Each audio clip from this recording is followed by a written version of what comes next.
ঝুম বৃষ্টির শব্দে ঘুম ভাঙল। এই বৃষ্টির আরেক নাম আউলা ঝাউলা বৃষ্টি। কিছুক্ষণ দক্ষিণ দিক থেকে ফোঁটা পড়ছে, কিছুক্ষণ উত্তর দিক থেকে। মাঝে মাঝে বাতাসের ঝাপটা, সামান্য বিরতি, আবার শুরু।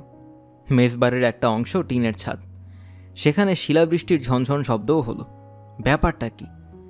নভেম্বর মাস বৃষ্টি বাদলার মাস না? আকাশে অতিরিক্ত কার্বন ডাইঅক্সাইডের জন্য নিশ্চয়ই কোনো গড়বড় হয়েছে। আষাঢ় শ্রাবণের বৃষ্টি নেই, নভেম্বর ডিসেম্বরে বৃষ্টি। হিমালয়ের বরফ গলে যাচ্ছে, হিমবাহ দক্ষিণ মেরু ছেড়ে সাগরে ভাসতে শুরু করেছে। পেঙ্গুইন পাখিরা ডিম দিচ্ছে না, সিল মাছরা পানি ছেড়ে গভীর ভঙ্গিতে ডাঙায় বসে আছে। পৃথিবীর চৌম্বক শক্তিতেও নাকি কী সব হচ্ছে। উত্তর মেরু হয়ে যাবে দক্ষিণ মেরু। আমাদের কাছের মালদ্বীপ সমুদ্র তলিয়ে যেতে শুরু করেছে। ভবিষ্যতে মালদ্বীপ ফুটবল টিমের সঙ্গে বাংলাদেশ হয়তো আর সেমিফাইনাল খেলবে না। এমন দুশ্চিন্তা নিয়ে বিছানায় উঠে বসতেই শুনলাম, ভাইজান ঘুম ভাঙছে? Good morning dear sir. মাথা ঘোরালেই প্রশ্নকর্তাকে দেখতে পাবো। মাথা না ঘুরিয়ে জানালার দিকে তাকিয়ে থাকলাম। কিছুক্ষণ বৃষ্টি দেখা যাক। মাথা না ঘুরিয়ে জানলার দিকে তাকিয়ে থাকলাম। এই বৃষ্টি বেশি দিন দেখা যাবে না। পত্রিকায় পড়েছি জলবায়ু যেভাবে বদলাচ্ছে তাতে বাংলাদেশে ভবিষ্যতে বৃষ্টি হবে না, বৃষ্টি হবে আরবে। উটের বদলে তারা কোষা নৌকা চলাচল করবে। বাংলাদেশ হবে মরুভূমি। আমরা উটের পিঠে চড়ব, ভাত মাছের বদলে ডিনার করব খেজুর দিয়ে। ভাইজান কি একটু আমার দিকে তাকাবেন? Simple request. আমি তাকালে এবং সঙ্গে সঙ্গে মনে হলো আসলে আমার ঘুম ভাঙেনি, এখনও ঘুমোচ্ছি এবং স্বপ্ন দেখছি। স্বপ্ন ছাড়াই দৃশ্য দেখা সম্ভব না। দেখলাম বিছানার পাশে হাতল ভাঙা চেয়ারে স্বয়ং কবিগুরু রবীন্দ্রনাথ ঠাকুর বসে আছেন। গায়ে আলখাল্লা, তিনি কলা দিয়ে পাউরুটি খাচ্ছেন। বেশ আগ্রহ, তার পায়খানা ক্লিয়ার হয় না। কি ভয়ঙ্কর! আমি নিজেকে সামলে নিয়ে বললাম, সামাদ, আপনি কি আমাকে চেনেন? জি না, আপনার দরজা খোলা ছিল, ঢুকে পড়েছি। গুস্তাফি মাফ হয়। আর আমারে আপনি বলবেন না, তুমি, স্রেফ তুমি। আপনার ডিল যদি চায় তুইও বলতে পারেন। তুমি কি মেসের অন্য কাউকে চেনো? জি না। আমার এখানে উদয় হলে কিভাবে বলবে? বিড়ি ধরাতে ধরাতে বলবো, সকালে নাস্তা করার জন্য একটা পাউরুটি আর 2টা কলা কিনেছি। পার্কে যাব, বেঞ্চে বসে নাস্তা করব। মাথায় এই চিন্তা। শুরু হয়ে গেল বৃষ্টি, সঙ্গে নাই ছাতা। কি করি দেখি মেসের দরজা খোলা, ঢুকে পড়লাম। দারোয়ান আমাকে দেখলো কিন্তু কিছু বলল না। মনে হয় পোশাক দেখে টাসকি খাইছে। এই হচ্ছে ঘটনা। আর কিছু জানতে চান? রবি ঠাকুর, নজরুল, গান্ধীজি, এদের ভেগ ধরার প্রয়োজন কি? ভিক্ষার সুবিধা হয়। ধরেন রবি ঠাকুর সাজলাম। যারা রবি ঠাকুররে চিনে তারা খুশি হয়ে 5-10 টাকা দেয়। একবার 500 টাকা পেয়েছিলাম, এক আপা দিয়েছিলেন। ওনার মোবাইল নাম্বার আছে আমার কাছে। অনেকে ঘাড়ে হাত দিয়ে ছবিও তুলে। সবার হাতে মোবাইল, ছবি তুলতে অসুবিধা নেই। খটখট পিকচার। চুলদারি সব নকল? জি, তবে টাইট ফিটিং, টানাটানি করলে ছুটবে না। দাড়ি ধরে টান দিয়ে দেখেন। সামাদ মুখ এগিয়ে দিল। ভাইজান শক্ত করে টান দেন, কোনো অসুবিধা নেই। ছুটে গেলে গাম দিয়ে লাগাই ফেলবো, আমার কাছে গাম সাথে আছে। আমি দাড়ি ধরে টানলাম, দাড়ি মুখ থেকে খুলে এলো না। সামাদ আনন্দিত গলায় বলল, রবি ঠাকুর সাজা আমার জন্য সহজ। আমার চেহারাটা উনার মতো। উচ্চতা 5 ফুট 10 ইঞ্চি, আগে 5 ফুট 11 ইঞ্চি ছিল। অভাবে অনটনে উচ্চতা 1 ইঞ্চি কমেছে। আলখাল্লা পেয়েছ কোথায়? আমার এক চাচাতো ভাই আছে, নাম শামসু, এফডিসিতে কাজ করে। ডাইরেক্টর এমদাদ সাহেবের 3rd অ্যাসিস্ট্যান্ট। সে বানায় দিছে। এফডিসির দর্জি বিরাট এক্সপার্ট, যা বলবে বানায় দিবে। রবি ঠাকুরের ড্রেস ঠিক আছে না? সবই ঠিক আছে। পায়ের স্পঞ্জের স্যান্ডেল ঠিক নেই, চটি জুতা দরকার। উনি চটি জুতা পরতেন। জানি, টাকার অভাবে কিনতে পারি না। 2 বেলা খাওয়া জুটা না আর চটি জুতা। শুনেছি রবি ঠাকুর ছিলেন জমিদারের ছেলে, আর আমার বাবা ছিলেন মোটর মেকানিক। কার্বোরেটরের কাজ উনার মতো কেউ জানতো না। মারা গেলেন ক্যান্সারে। মৃত্যুর আগে আমারে বললেন, বাবা সামাদ, যা করতে মন চায় করবি। একটাই উপদেশ, কার্বোরেটর ঠিক রাখবি। গাড়ির যেমন কার্বোরেটর ঠিক থাকলে সব ঠিক, মানুষেরও একই ঘটনা। তোমার কার্বোরেটর কিভাবে ঠিক রাখছো? দুষ্ট কাজ কখনো করি না। খাওয়া জুটলে খাই, না জুটলে নাই। রবি ঠাকুর সাইজ মানুষের আনন্দ দেই। মানুষের আনন্দ দেওয়া বিরাট সওয়াবের কাজ। টেবিলে পাউরুটির কিছু গুঁড়া পড়েছিল। সামাদ আঙুলে করে পাউরুটির গুঁড়া মুখে দিয়ে দিল। আমি বললাম, চলো তোমাকে চটি জুতা কিনে দিই। রবি ঠাকুর স্পঞ্জের স্যান্ডেল পরে ঘুরছেন, এই দৃশ্য সহ্য হচ্ছে না। আগে চা খাওয়ার ব্যবস্থা করেন, সকালের চা না খেলে অস্থির লাগে। একটা বিষয় বুঝলাম না, রবি ঠাকুর সাজলে অল্পতেই অস্থির লাগে। ভাইজান, উনি কি অস্থির ছিলেন? মনে হয় না। তিনি অস্থির প্রকৃতির হলে বাংলা সাহিত্যে অস্থিরতা চলে আসতো। তুমি ওনার লেখা কিছু পড়েছ? স্কুলে তালগাছ লেখাটা পড়েছিলে? হ্যাঁ, তালগাছ এক পায়ে দাঁড়িয়ে, ওইটা লেখাটায় ভুল আছে। কি ভুল? উনি লিখছেন উকি মারে আকাশে, গাছের কি চোখ আছে? আসমানের দিকে কেমন উকি মারবে? বিরাট ভুল না? বড় মানুষ ভুল করছে, এই জন্য পাবলিক কিছু বলে না। আপনি আমি ভুল করলে খবর আসিল। বিড়ি একটা খাবেন? খালি পেটে বিড়ির আলাদা মজা, ধোয়া ব্রেইনের মধ্যে গিয়া লাগবে। আমি খালি পেটে বিড়ি ধরিয়ে ধোয়া ব্রেইনে লাগানোর ব্যবস্থা করলাম। ব্রেইনের চেয়ে ফুসফুসে বেশি লাগছে। কাশতে কাশতে জীবন বের হওয়ার উপক্রম। কেমন বুঝতেছেন? ভালো বুঝতেছি। ঠ্যাং উপরে মাথা নিচে এই অবস্থায় বিড়ি কখনো খেয়েছেন? বিরাট মজা। প্রথমে মাথার মধ্যে একটা চক্কর দেয়, তারপরে কি এখন বলবো না, প্র্যাকটিক্যালে দেখবেন যদি অনুমতি দেন। আজ সারাদিন আসি আপনার সাথে। সারাদিন তোমাকে নিয়ে আমি করব কি? আত্মীয়র বান্ধবের বাড়িতে নিয়ে যাবেন, বলবেন রবি ঠাকুর নিয়ে আসছি, অটোগ্রাফ নিতে চাইলে নাও, ছবি তুলতে চাইলে তুলো। 10 জনের মধ্যে 8 জন বিশ্বাস করবে না, কিন্তু 2 জন বিশ্বাস করবে, তখনই মজা। ভাইজান, চায়ের ব্যবস্থা কিন্তু এখনো করেন নাই। চলো মাজেদা খালার ফ্ল্যাটে যাই, চা নাস্তা সেখানেই হবে। মাজেদা খালা চোখ কপালে তুলে বললেন, বসার ঘরে কে বসে আছে? অনুমান করো কে? রবি ঠাকুর নাকি? বলিস কি, উনি মারা গেছেন না? তার ক্লোন, বিজ্ঞানের আবিষ্কার। বলিস কি, উনার ক্লোন হয়েছে? জানতাম না তো। একটা ভেড়ার ক্লোন হয়েছে জানি, নাম ডলি। নিজের চোখেই তো দেখলে। পত্রিকা পড়ো না, জানবে কিভাবে? আজকের পত্রিকা পড়েছ? গুরুদেব সম্পর্কে নিউজ থাকার কথা। আমার তো মনে হয় ড্রেস অ্যাজ ইউ লাইক কেউ রবি ঠাকুর সেজেছে। তুমি জীবনে কখনো ড্রেস অ্যাজ ইউ লাইকে কাউকে রবি ঠাকুর সাজতে দেখেছ? মূর্তি সাজে, মুক্তিযোদ্ধা সাজে, চুরিওয়ালা বাদামওয়ালা সাজে, রবীন্দ্রনাথ সাজে না। চা নাস্তার ব্যবস্থা করো খালা, বিখ্যাত মানুষ। চিরতার পানি আছে? চিরতার পানি দিয়ে কি হবে? রবি ঠাকুর সকালে নাস্তার আগে 1 গ্লাস চিরতার পানি খেতেন, ইনিও খান। তবে 1 গ্লাস খান না, 1 চামচ। চিরতার পানি এখন কোথায় পাবো? তিতা করলা চিপে রস বের করে 1 চামচ দাও, এতেই হবে। নাস্তা কি দেব? গোস্ত পরোটা, ডিমের অমলেট। উনি কি গরুর মাংস খান? অবশ্যই, গরুই এখন ওনার প্রধান খাদ্য। তুই কি কাউকে রবি ঠাকুর সাজিয়ে নিয়ে এসেছিস? এই কাজটা আমি কেন করব? আমার স্বার্থ কি? সেটাও এক কথা। খালা চিন্তিত মুখে রান্নাঘরে ঢুকে গেলেন। প্রায় সঙ্গে সঙ্গেই খালু সাহেবের ঘরে আমার ডাক পড়ল। খালু সাহেব খাটায় হেলান দিয়ে বসে আছেন। তার চোখ মুখ কঠিন, দৃষ্টি তীক্ষ্ণ। এটা নতুন কিছু না, সবসময় এরকমই থাকে। শুধু যখন কঠিন ডায়রিয়া হয় তখনই তার চোখ মুখ স্বাভাবিক দেখায়। মনে হচ্ছে আজ তিনি ডায়রিয়া মুক্ত। খালু সাহেবের সামনে একটা ইংরেজি খবরের কাগজ। যেসব বঙ্গভাষী ইংরেজি খবরের কাগজ পড়েন তাদের জাত আলাদা। আমি খালু সাহেবের বাঁ পাশে রাখা সাইড টেবিলে বসতে বসতে বললাম, কেমন আছেন খালু সাহেব? ওর স্যালাইন চলছে নাকি চলছে না?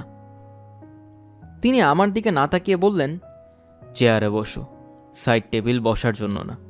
আর শোনো, don't try to be funny. তুমি চার্লি চ্যাপলিন না। তুমি নানাবিধ যন্ত্রণা তৈরি করেছো। বর্তমান যন্ত্রণাটির নাম কি? কোন যন্ত্রণার কথা বলছেন? সোফাতে শুয়ে সকালবেলা যে নাক ডাকিয়ে ঘুমাচ্ছে সে কে? তার ভালো নাম রবীন্দ্রনাথ ঠাকুর, ডাক নাম সামাদ, সামাদ মিয়া। আমার সঙ্গে ফাজলামি করবে না, স্পিক আউট। সামাদ মিয়া রবীন্দ্রনাথ সেজেছে। সে আগে একটা চায়ের দোকান আর ক্যাশিয়ার ছিল, টাকা চুরির অপরাধে চাকরি গেছে। তবে সে রবীন্দ্রনাথের কসম খেয়ে বলেছে যে টাকা সে চুরি করেনি। সামাদ বাবার উপদেশ মতো তার কার্বুরেটর ঠিক রেখেছে। যাদের কার্বুরেটর ঠিক তারা চুরিচামারি করে না।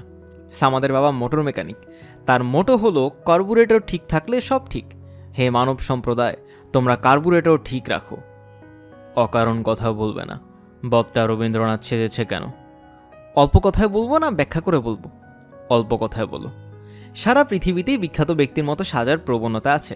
চার্লি চ্যাপলিনের জীবদ্দশাতেই চার্লি চ্যাপলিন সেজে 5 জন ঘুরে বেড়াতো। এদের আলাদা করা মুশকিল হতো। আইনস্টাইনের সময় 3 জন আইনস্টাইনের ভেগ ধরেছিল।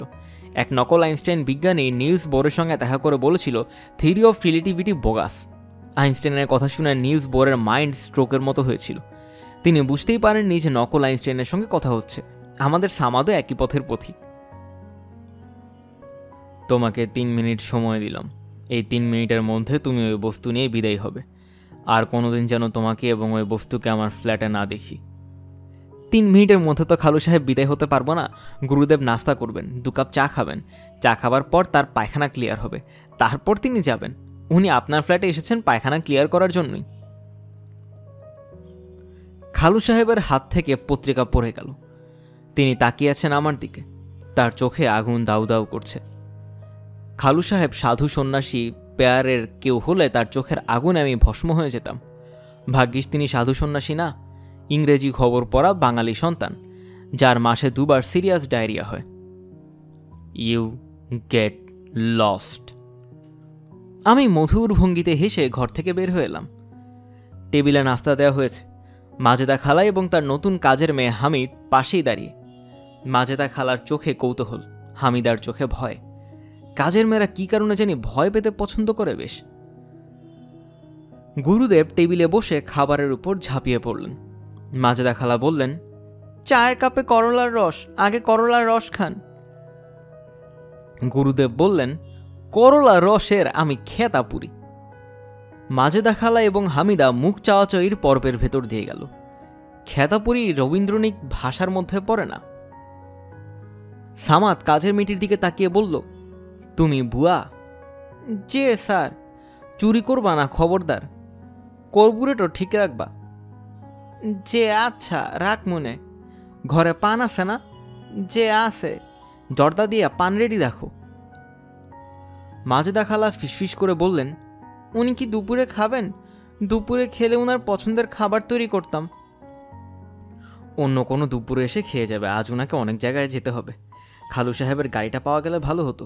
ওনার মতো মানুষকে নিয়ে তো রিক্সায় করে যাওয়া যায় না। দেখি কি করা যায়। খালু সাহেব নতুন গাড়ি কিনেছেন, টয়োটা আলাফার্ডে না কি যেন নাম।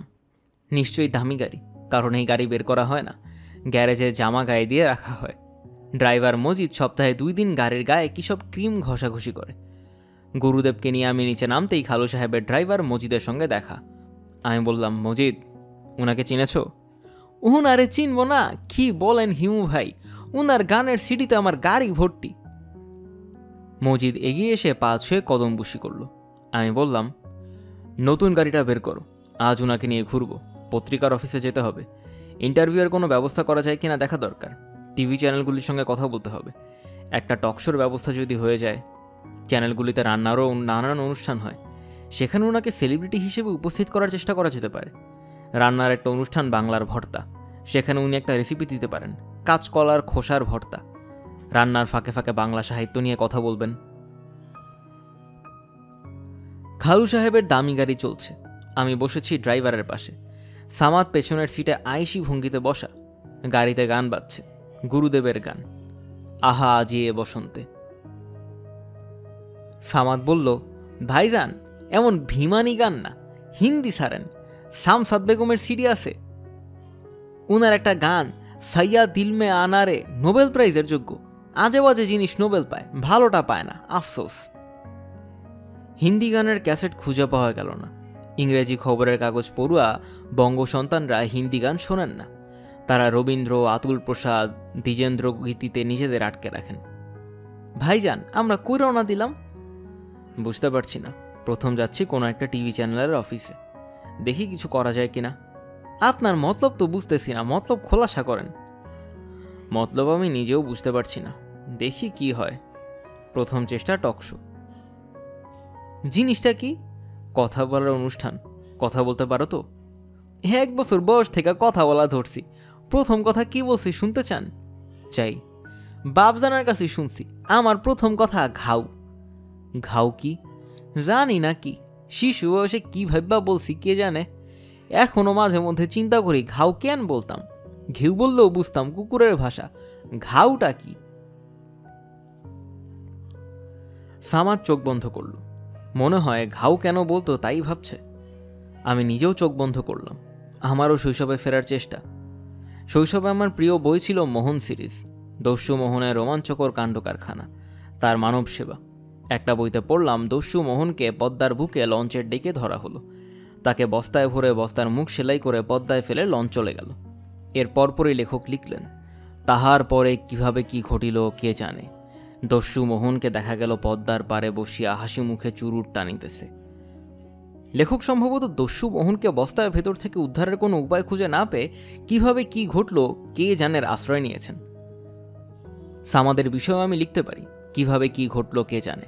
সামাদকে দেখা গেল পরিবেশ ও বনমন্ত্রীর সঙ্গে একটি টিভি চ্যানেলে সাক্ষাৎকার দিচ্ছে।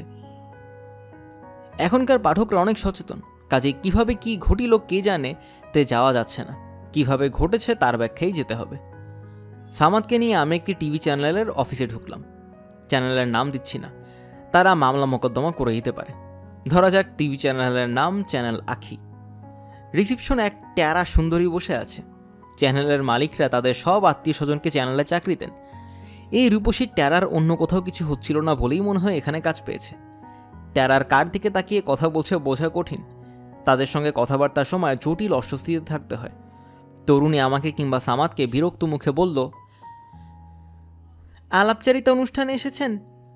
জি ম্যাডাম, উনি এসেছেন, আমি স্যারের পিএ। এত লেট করেছেন?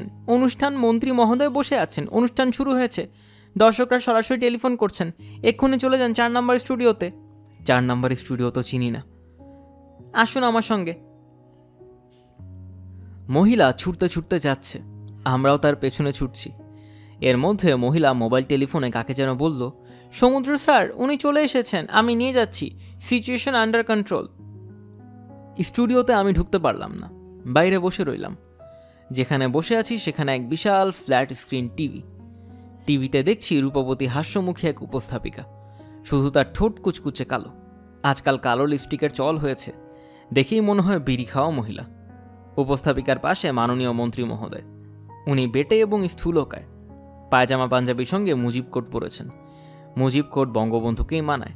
এই কোট বেটে এবং মোটারা পরলে তাদের লাগে পেঙ্গুইন পাখির মতো। মন্ত্রী মহোদয়ের পাশে হাস্যমুখী সামাদ। বাকি ঘটনা নিম্নরূপ। যানজটের কারণে আমাদের একজন অতিথির অনুষ্ঠানে উপস্থিত হতে সামান্য বিলম্ব হয়েছে, তার জন্য দর্শক মণ্ডলীর কাছে আমরা ক্ষমা প্রার্থনা করছি। অতিথির পরিচয় দিচ্ছি, তিনি আন্তর্জাতিক খ্যাতিসম্পন্ন পরিবেশ বিজ্ঞানী ডক্টর সালাত হোসেন খান। সামাদ, ম্যাডাম সামান্য মিস্টেক, আমার নাম রবীন্দ্রনাথ ঠাকুর, আপনি ইচ্ছা করলে আমাকে রবিদা বলতে পারেন। মন্ত্রী মহোদয় এবং উপস্থাপিকার মুখ চাওয়া চাই। উপস্থাপিকার মুখের হাসি নিভে গিয়েছিল, তিনি অতীন্দ্রকৃত সেই হাসি নিয়ে এলেন। আপনি রবীন্দ্রনাথ ঠাকুর মানে? কোন রবীন্দ্রনাথ? তালগাছ রবীন্দ্রনাথ। তালগাছ উকি মারে আকাশে, যদিও ইহা সম্ভব না, তালগাছের চক্ষু নাই। আপু ওই গানটা কি শুনছেন? ও আমার চক্ষু নাই রে। What is happening, who is this person, বলে উঠলেন মন্ত্রী মহোদয়। সামাদ তার মুখ ভর্তি হাসি পকেট থেকে বিড়ির প্যাকেট বের করতে করতে বললেন, আপু এইখানে কি বিড়ি খাওয়া যাবে? স্যার একটা টান দিয়া দেখেন, মাথায় কেমন চক্কর দেয়। রিং বাজছে। উপস্থাপিকার মুখ এখনো হাসি হাসি। দর্শকদের একজন টেলিফোন করেছেন। ভাই আপনি আপনার বাসার টিভি সেটের সাউন্ড কমিয়ে দিন। এখন বলুন আপনার নাম কি? নূরে আলম। আপনি কোত্থেকে টেলিফোন করেছেন? মগবাজার। মগবাজার থেকে জনাব নূরে আলম টেলিফোন করেছেন। আপনি কার সঙ্গে কথা বলতে চান? গুরুদেবের সঙ্গে। রবিদা ভালো আছেন? ভালো আছি। আপনি রিয়েল না ফলস? বিড়ি ধরানোর চেষ্টা করছেন বলে জবাব দিতে পারছেন না আমাদের রবিদা। মন্ত্রী মহোদয়, প্রচার বন্ধ হচ্ছে না কেন? রবিদা আপনার পায়ে স্পঞ্জের স্যান্ডেল কেন? ভাই চটি জুতা খরিদ করতে পারি নাই, এখান থেকে বের হয়ে খরিদ করবো ইনশাল্লাহ। অনুষ্ঠান এক্ষুনি বন্ধ করা প্রয়োজন। সমুদ্র কোথায়? সমুদ্র? স্যার সমুদ্র কক্সবাজারে, এইখানে সমুদ্র কই পাবেন বলেন? উপস্থাপিকা মুখের হাসি তার আরও বিস্তৃত। কারিগরি ত্রুটির কারণে আলাপচারিতা অনুষ্ঠানটি এখন প্রচার করা যাচ্ছে না বলে আমরা দুঃখিত। দর্শকদের জানাচ্ছি শুভেচ্ছা। অনুষ্ঠান প্রচার বন্ধ হয়ে গেল। শুরু হলো ছায়াছবির গানের অনুষ্ঠানের ফিলার। কাকতালীয়ভাবে সেই অনুষ্ঠানে রবীন্দ্রনাথের গানের সঙ্গে নাচ হচ্ছে। বর্ষার গান, আজই ঝড়ো ঝড়ো মুখর বাদল দিনে, নাচছে অভিনেত্রী তানিয়া। ছবির নাম 9 নম্বর বিপদ সংকেত। আমি মুগ্ধ হয়ে নাচ দেখছি। ঘরে পাঞ্জাবি পরা এক লোক ঢুকেছেন। তিনি ক্ষুব্ধ গলায় বলছেন, রবীন্দ্রনাথকে কে নিয়ে এসে খুঁজে বের করো, সাবোটাজ হয়েছে, বিরাট সাবোটাজ, পুলিশকে খবর দেওয়া হয়েছে। চারিদিকে ছুটাছুটি হচ্ছে। এখন আর চ্যানেলের অফিসে থাকা সমীচীন নয় বলে কেটে পড়ার প্রস্তুতি নিলাম। কেটে পড়া সম্ভব হলো না। রিসিপশনের মেয়েটি বলল, আপনি রবীন্দ্রনাথ ঠাকুরের পিয়ে না? জি। আপনি কোথায় যাচ্ছেন? ম্যাডাম, চলে যাচ্ছি, গুরুদেবকে রেখে গেলাম। টকশোতে সামান্য ঝামেলা হয়েছে, তাতে সমস্যা নেই, অন্য যে কোনো অনুষ্ঠানে তাকে ঢুকিয়ে দিতে পারেন। আপনাদের একটা অনুষ্ঠান আছে না, জাপানি রান্না? গুরুদেব জাপানি রান্নায় আগ্রহী। তার একটা বই আছে, জাপান যাত্রীর পথ। সেখানে কথা বলবেন না এবং পালিয়ে যাওয়ার চেষ্টা করবেন না। পুলিশকে খবর দেওয়া হয়েছে, পুলিশ আসছে, আপনারা দুজনেই থানায় যাবেন। ম্যাডাম, কাজটা কি ভালো হবে? রবীন্দ্রনাথ ঠাকুর গ্রেফতার, শুনতেও তো খারাপ লাগে। আপনাদের চ্যানেলে গ্রেফতার হয়েছেন, এটা আপনাদের জন্য বড় পাবলিসিটি। কথা শেষ হওয়ার আগেই পুলিশ চলে এলো। আমাদের তিনজনের স্থান হলো ধানমন্ডি থানার হাজতে। আমি, সামাদ এবং খালু সাহেবের ড্রাইভার মজিদ। মজিদ হতভম্ব, এটাই নাকি তার প্রথম হাজতের ঘাটা। মজিদ বারবার বলছে, আমারে কেন পুলিশ ধরলো? আরে আমি করছি কি? আমি একজন মুক্তিযোদ্ধার সন্তান, আমার বাবা ভুরুঙ্গামারিতে যুদ্ধ করছে। ভুরুঙ্গামারি জায়গাটা কোথায়? জিজ্ঞাসা করলো সামাদ। আমি জানবো কিভাবে? যুদ্ধ তার মেয়ে আমি করি নাই, আমার বাবা করছেন। আপনার বাবা যেখানে যুদ্ধ করেছেন সেখানে আপনি যাবেন না, দেখে আসবেন না? আপনার তো কার্বুরেটর ঠিক নেই। আমার কার্বুরেটর কি? আমি গাড়ি নাকি? আপনি রবীন্দ্রনাথ হয়েছেন বলে যা মন চায় বলবেন। আমি যে কোনো পরিস্থিতিতে নিজেকে মানিয়ে নিতে পারি, এই গুণটি আমি সামাদের মধ্যেও দেখলাম। দেয়ালে হেলান দিয়ে সে নির্বিকার ভঙ্গিতে বিড়ি টানছে। মজিদ অস্থির, সে হাঁটাহাঁটি করছে, একটু পর পর বলছে, কি করি কোন তো? পুলিশ কনস্টেবলদের একজন পুরোপুরি বিভ্রান্ত। লোহার গারাদের ফাঁক দিয়ে এক দৃষ্টিতে কিছুক্ষণ তাকিয়ে থাকে, চলে যায়, আবার আসে। একবারে সে নিজের কৌতূহল সামলাতে না পেরে আমাকে বলল, দাড়িওয়ালা ওনার পরিচয় কি? ওনার নাম রবীন্দ্রনাথ। বিশ্বকবি? হ্যাঁ। উনার মতো মানুষ হাজতে কি অবস্থা? তত্ত্বাবধায়ক সরকারের আমলে একবার দেখলাম সব বিশিষ্টজন গ্রেফতার, হাসিনা আপা, খালেদা ম্যাডাম, এখন আবার বিশ্বকবি হাজতে। উনি করছেন কি? অভিযোগ এখনো তৈরি হয়নি, টিভি চ্যানেলে হামলা জাতীয় কিছু হবে। উনি বিড়ি টানতেছেন দেখে মনটা দেওয়ানা হয়েছে। সাধারণ কেউ তো না, বিশ্বকবি। জিজ্ঞেস করেন তো উনি চা খাবেন কিনা? আপনি নিজেই জিজ্ঞেস করুন। কবি সাহেব, চা খাবেন? চা এনে দেই। ঘাউ। পুলিশ কনস্টেবল লাফ দিয়ে সরে গেল, আর শুরু হলো আমাদের হাজতবাস। আমরা তিনজন ওসি সাহেবের খাস কামরায় তার মুখোমুখি বসেছি। ওসি সাহেবের চেয়ারটা মনে হয় নতুন কেনা হয়েছে, গদির সঙ্গে লাগানো পলিথিনের ঢাকনা এখনও খোলা হয়নি। চেয়ারটা রিভলভিং। ওসি সাহেব অস্থির প্রকৃতির, সারাক্ষণই চেয়ার ঘোরাচ্ছেন, একবার এদিকে তাকাচ্ছেন, পর মুহূর্তেই সাই শব্দে চেয়ার ঘুরে যাচ্ছে। ওসি সাহেবের বাঁ পাশে সিভিল ড্রেসে একজন বসে আছেন, তার হাতে আবার ওয়াকিটকি। এতে বোঝা যাচ্ছে তিনিও পুলিশের একজন। তার মুখ ভর্তি বসন্তের দাগ। এই ধরনের খাবলা খাবলা মুখ আজকাল আর দেখা যায় না। চিকিৎসা বিজ্ঞানের উন্নতির কারণে অনেক ইন্টারেস্টিং বিষয় থেকে আমরা বঞ্চিত হচ্ছি। ওসি সাহেবের হাতেও ওয়াকিটকি। তিনি বিরক্ত মুখে কার সঙ্গে যেন কথা বলছেন। এর মধ্যে মজিদ বলল, স্যার, আমি একজন জেনুইন মুক্তিযোদ্ধা সন্তান। আমার পিতা ভুরুঙ্গামারিতে ফাইট করেছেন, উনার সাক্ষীরা সবাই মারা পড়েছেন। আমার পিতাও মৃত্যুর দুয়ার থেকে ফিরে এসেছেন। আমি একজনের সঙ্গে কথা বলছি, দেখোস না? বদমাইশ, থাপ্পড় খেতে চাস? পুলিশের থাপ্পড় কখনো খেয়েছিস? জি না স্যার। বিড়বিড় করছিস কি জন্যে? দোয়া পড়তেছি স্যার, দোয়া ইউনুস। ইউনুস নবী মাছের পেটে এই দোয়া পরে খালাস পেয়েছিলেন। মনে মনে পর, ঠোঁট নাড়বি না, ঠোঁট নাড়লে সুই দিয়ে ঠোঁট সিলাই করে দিব। ওসি সাহেব ওয়াকিটকি নিয়ে ব্যস্ত হয়ে পড়লেন। তার গলা দিয়ে বুলন্দ আওয়াজ বের হচ্ছে। তিনি মাঝে মাঝে চেয়ারটা পুরোপুরি ঘোরাচ্ছেন, 360 ডিগ্রি অ্যাঙ্গেল পূর্ণ করছেন। তিনি যে মজা পাচ্ছেন তা বোঝা যাচ্ছে। উনার নাম নাজমুল হুদ, প্লাস্টিকের লেখা নাম, পকেটের ওপর লাগানো। হুদ কারো নাম হতে পারে? আরবের এক পাখির নাম হুদ, মনে হয় হুদা নাম, আকার পড়ে গেছে। নাজমুল হুদ ওয়াকিটকি মুখের কাছে নিয়ে বললেন, স্যার, এখন আপনি ডিসিশন দিন, এই তিনটাকে নিয়ে আমি কি করি? মন্ত্রী মহোদয়ের টেলিফোন পেয়ে ছুটে গেছি, তিনটাকে ধরে নিয়ে এসেছি, এখন কি? চ্যানেল আখির সঙ্গে যোগাযোগ করেছি, তারা কোনো মামলা করবে না বলে জানিয়েছে। মন্ত্রী মহোদয়ের পিএসের সঙ্গে কথা বললাম, তিনি বললেন, স্যার, কিছুই বলবেন না, উনি কোনো দায়িত্বও নেবেন না। প্রথমবার মন্ত্রী হয়েছেন তো কোনো ঝামেলা চান না। তিনি মিডিয়ার ভয়ে অস্থির। তার সংবর্ধনার জন্য অঞ্চলে 183টি প্রেরণ করা হয়েছিল। মিডিয়ায় সেই খবর চলে আসার পর থেকে তিনি মিডিয়া ভয় পান। এখন স্যার আপনি একটা ডিসিশন দিন। জি স্যার, আপনার কথা বুঝতে পারছি। ওভার। বসন্তের দাগলা বিরক্ত মুখে বললেন, আহা, আপনি এত ব্যস্ত হচ্ছেন কেন বুঝলাম না। হাজতে থাকুক, সকালে কোর্টে চালান করে দিব। এখন পর্যন্ত তো ডলাও খায় নাই। পুলিশের হাতে ধরা খেয়েও এই ডলা ছাড়া পার হবে এটা ঠিক না। পুলিশের ওপর থেকে পাবলিকের ভয় চলে যাবে। রাতে আমার হাতে ছেড়ে দেন, পাকিস্তানি ডলা দিয়ে সকালবেলা কেটে চালান করে দিব। কোর্টে চালান যে করবে তার চার্জ কি? একটা কিছু দিলেই হয়। উলফা কানেকশন, 10 ট্রাক অস্ত্র মামলা, উলফায় যেতে না চান, উদিচি বোমা হামলা আছে। আমাদের হাতে জিনিসের তো অভাব নাই। এদের সামনেই আলোচনাটা না করলে ভালো হয়। ডলা ঠিকমতো পড়লে আলোচনা কিছুই মনে থাকবে না। পাকিস্তানি ডলা বলছেন, জিনিসটা কি? 71-এ অনেকেই ডলা খেয়েছে। উপরের চামড়া টাইট থাকে, ভিতরের হাড্ডি ছাতু হয়ে যায়।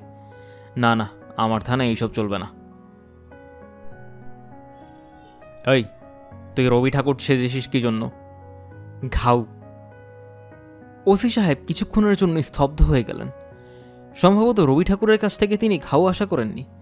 নিজেকে সামনে নিয়ে বললেন, তুই কি বললি? ঘাউ। এবারের ঘাউ আগের চেয়েও জোরালো। বসন্তের দাগওয়ালা চেয়ারে হেলান দিয়ে বসেছিলেন। তিনি মেরুদণ্ড সোজা করে বসলেন। তার চোখে মুখের ভঙ্গি বলছে, খাইছি তোরে, পাকিস্তানি ডলা কামিং। ওসি সাহেব বললেন, তুই যদি আরেকবার ঘাউ বলিস তাহলে আমার হাতের বাটনটা তোর মুখ দিয়ে ঢুকিয়ে দেব। মুখ ছাড়া অন্য কোনো জায়গা দিয়ে ঢুকাতে বলতাম। ইংরেজি সাহিত্যে এমএ করেছি বলে বলতে পারছি না, মুখে বাজছে। স্যার, আপনি ইংরেজি সাহিত্যে এমএ? তাতে তোর কোনো সমস্যা? জি না স্যার। এমএতে শেষ না, কবি রবার্ট ফ্রস্টের উপর এমফিল করেছি। বিশ্বাস হয়? বিশ্বাস হয় না স্যার। আমার নিজেরই বিশ্বাস হয় না। মজিদ বলল, আমার বিশ্বাস হয় স্যার। আপনারে দেখলেই বোঝা যায় আপনি বিরাট জ্ঞানী। আপনার চোখে মুখে জ্ঞান।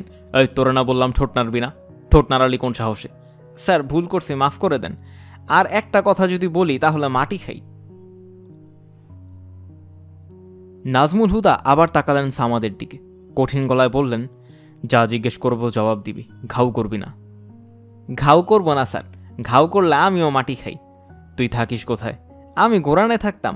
3 কাঠা জমির উপরে বাপ একটা দোতলা বাড়ি করছিলেন।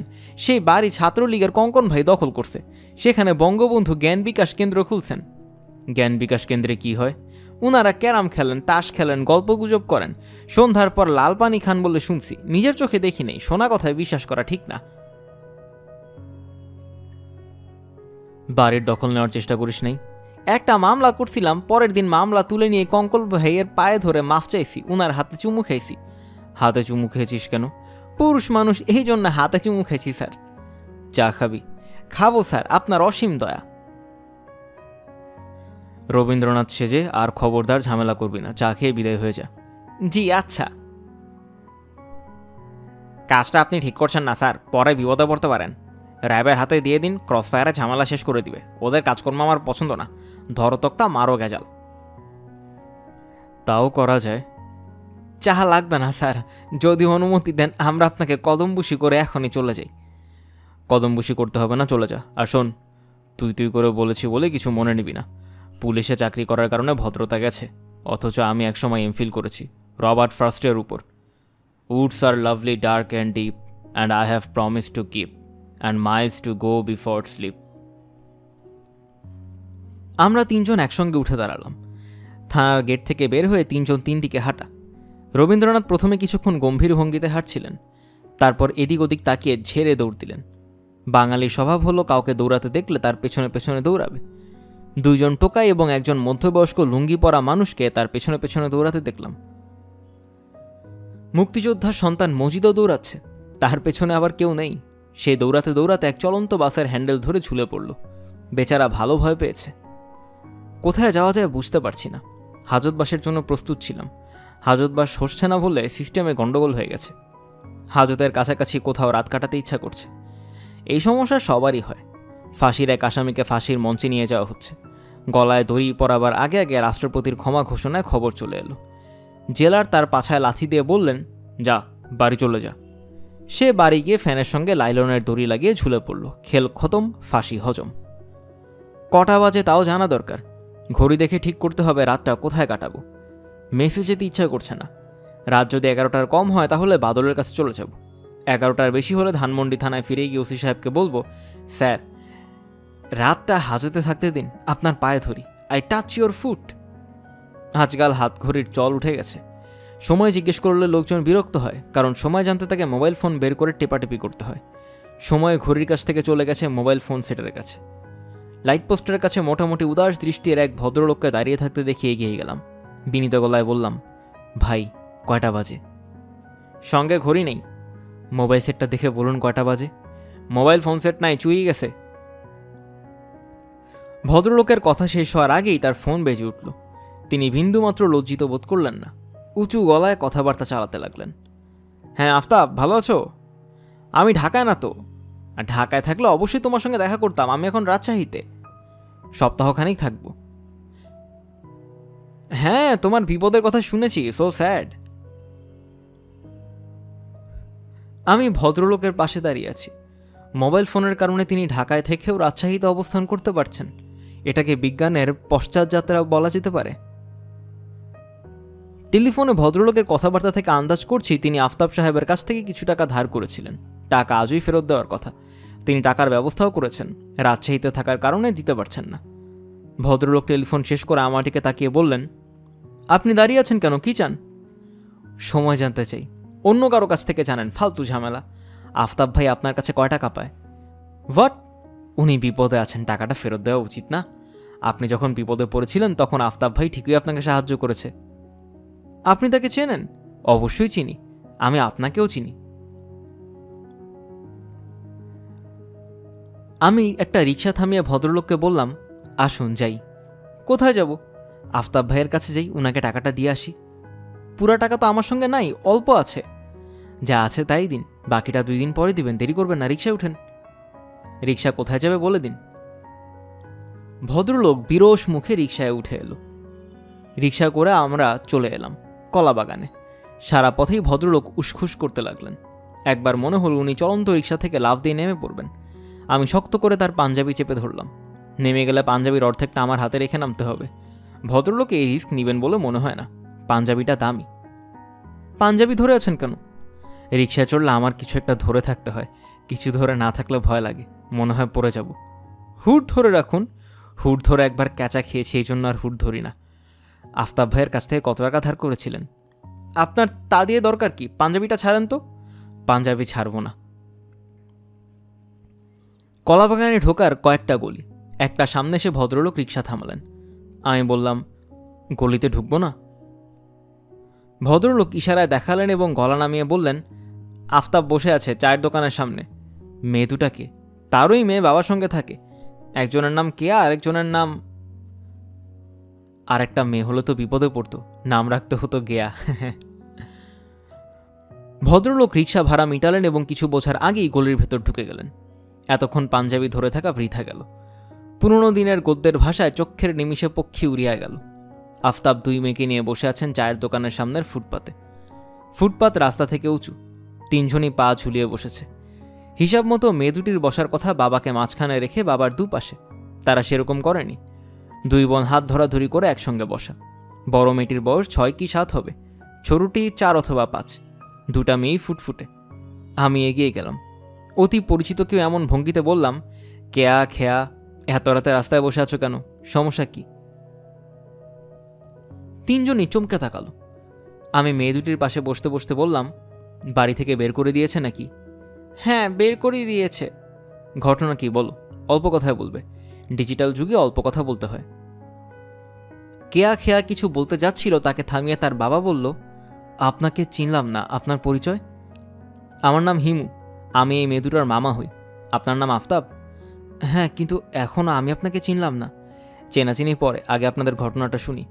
এত রাতে আমার 2 ভাগ্নি রাস্তায় বসা, এর মানে কি? এরা কি রাতে খাওয়া দাওয়া করেছে? না মামা, বাবার কাছে টাকা নাই। টাকা না থাকলেও খাওয়ার ব্যবস্থা করতে হবে। কেয়া মা এবং খেয়া মা, বলো কি খেতে চাও? পোলাও, মুরগির রোস্ট, সঙ্গে ডিম ভুনা চলবে? চলবে। খাবারের সঙ্গে কোক বা পেপসি এইসব কিছু লাগবে? আমি খাবো 7 আপ। খেয়া বলল, আমি ফান্টা খাবো। খাওয়ার প্রবলেম সেটেল হয়ে গেল। এখন আফতাব ভাই, আপনার প্রবলেম শুনি। বাড়ি ভাড়া দিতে পারেন নাই বলে বহিষ্কার? মেয়ে দুটির সামনে বলতে চাচ্ছি না, এদের সামনেই বলতে হবে। বাচ্চাদের সমস্যা থেকে দূরে রাখা যাবে না, এরা বড় হবে সমস্যার মধ্যেই। আফতাব আমাকে হাত ধরে চায়ের দোকানের কাছে নিয়ে গলা নিচু করে সমস্যা বললেন। সমস্যা জটিল না, সাধারণ সমস্যা। আফতাব একজনের সঙ্গে সাবলেট থাকতেন, 6 মাসের ভাড়া বাকি পড়ায় এই অবস্থা। 6 মাস ধরে আফতাবের চাকরিও নেই। এক কনস্ট্রাকশন কোম্পানিতে কাজ করত, রড চুরির দায়ে চাকরি চলে গেছে। রড চুরি করেছেন? এই প্রথম চুরি করেছেন না আগেও করেছেন? আগেও করেছি, ফার্মেসিতে যখন চাকরি করতাম তখন করেছি। বড় চুরি না, ছোটোখাটো চুরি। রড চুরিটাই বড় নাকি এর চেয়েও বড় কিছু আছে? ঝেড়ে কাশেন, না কাশলে হবে না। একবার একটা এনজিওতে চাকরি করতাম, তখন নতুন মোটরসাইকেল চুরি করে বেচে দিয়েছি। আপনি তো কামেল আদমি। রড দুজনে মিলে চুরি করেছিলেন? না একাই, নাকি অনেকজন মিলে? দুজনে মিলে। কি করে বুঝলেন? তারপর বলুন। 1/2 টন রড। অন্যজনের চাকরি আছে, তার প্রমোশনও হয়েছে। বাদ দেন তার কথা। বাচ্চা দুটাকে আপনি এক রাতের জন্য রাখতে পারবেন? আমার উপকার হয়। নারায়ণগঞ্জে একজনের কাছে কিছু টাকা পাই, টাকাটা উদ্ধার করতে পারি। এত রাতে নারায়ণগঞ্জে যাবেন? গভীর রাত ছাড়া তাকে পাওয়া যাবে না, সে বাড়িতে ঢোকে রাত 1টার পর। তাহলে যান, এরা থাকুক আমার সঙ্গে। ধার হিসেবে 100 টাকা দিতে পারবেন? পারবেন। 100 টাকার একটা নোটই আমার কাছে আছে, নিয়ে যান। আফতাব চলে যাওয়ার জন্য উঠে দাঁড়ালো। আমি বললাম, অজানা একজনের কাছে মেয়েদুটা রেখে যাচ্ছেন আপনি, কিরকম বাবা? আফতাব আবার বসে পড়ল। ছোট মেয়েটা আমার দিকে তাকিয়ে বলল, মামা আমরা কখন পোলাও খাবো? তোমার বাবা নারায়ণগঞ্জে যখন রওনা হবে আমরাও তখন পোলাও খেতে রওনা হব। বাবা তুমি যাও না কেন? আফতাব, আমি পাকে চক্রে এখানে উপস্থিত হয়েছি বাচ্চা দুটাকে সাহায্য করার জন্য। প্রায়ই দেখা গেছে মহাবিপদে যারা পড়ে তাদের মাঝে মাঝে উদ্ধারের ব্যবস্থা প্রকৃতি করে। বাচ্চা দুটিকে নিয়ে আপনার ভয় পাওয়ার কিছু নাই। তাদের কোথাও নিয়ে যাব তা এখনও জানি না, কাজেই আপনাকে ঠিকানা দিতে পারছি না। ধানমন্ডি থানায় আমি বাচ্চা দুটা কোথায় আছে জানিয়ে রাখবো, সেখানে গেলেই খোঁজ পাবেন। মামা আমরা খেতে যাব না? যাব, এখনই যাব। এখনও জানি না কোথায় যাব। আশেপাশেই কোথাও যেতে হবে, দূরে কোথাও যাওয়া যাবে না। তোমরা হাঁটতে পারবে না, আর আমার সঙ্গে টাকাও নেই যে রিক্সা করে নিয়ে যাব। বাবা যাবে না? না।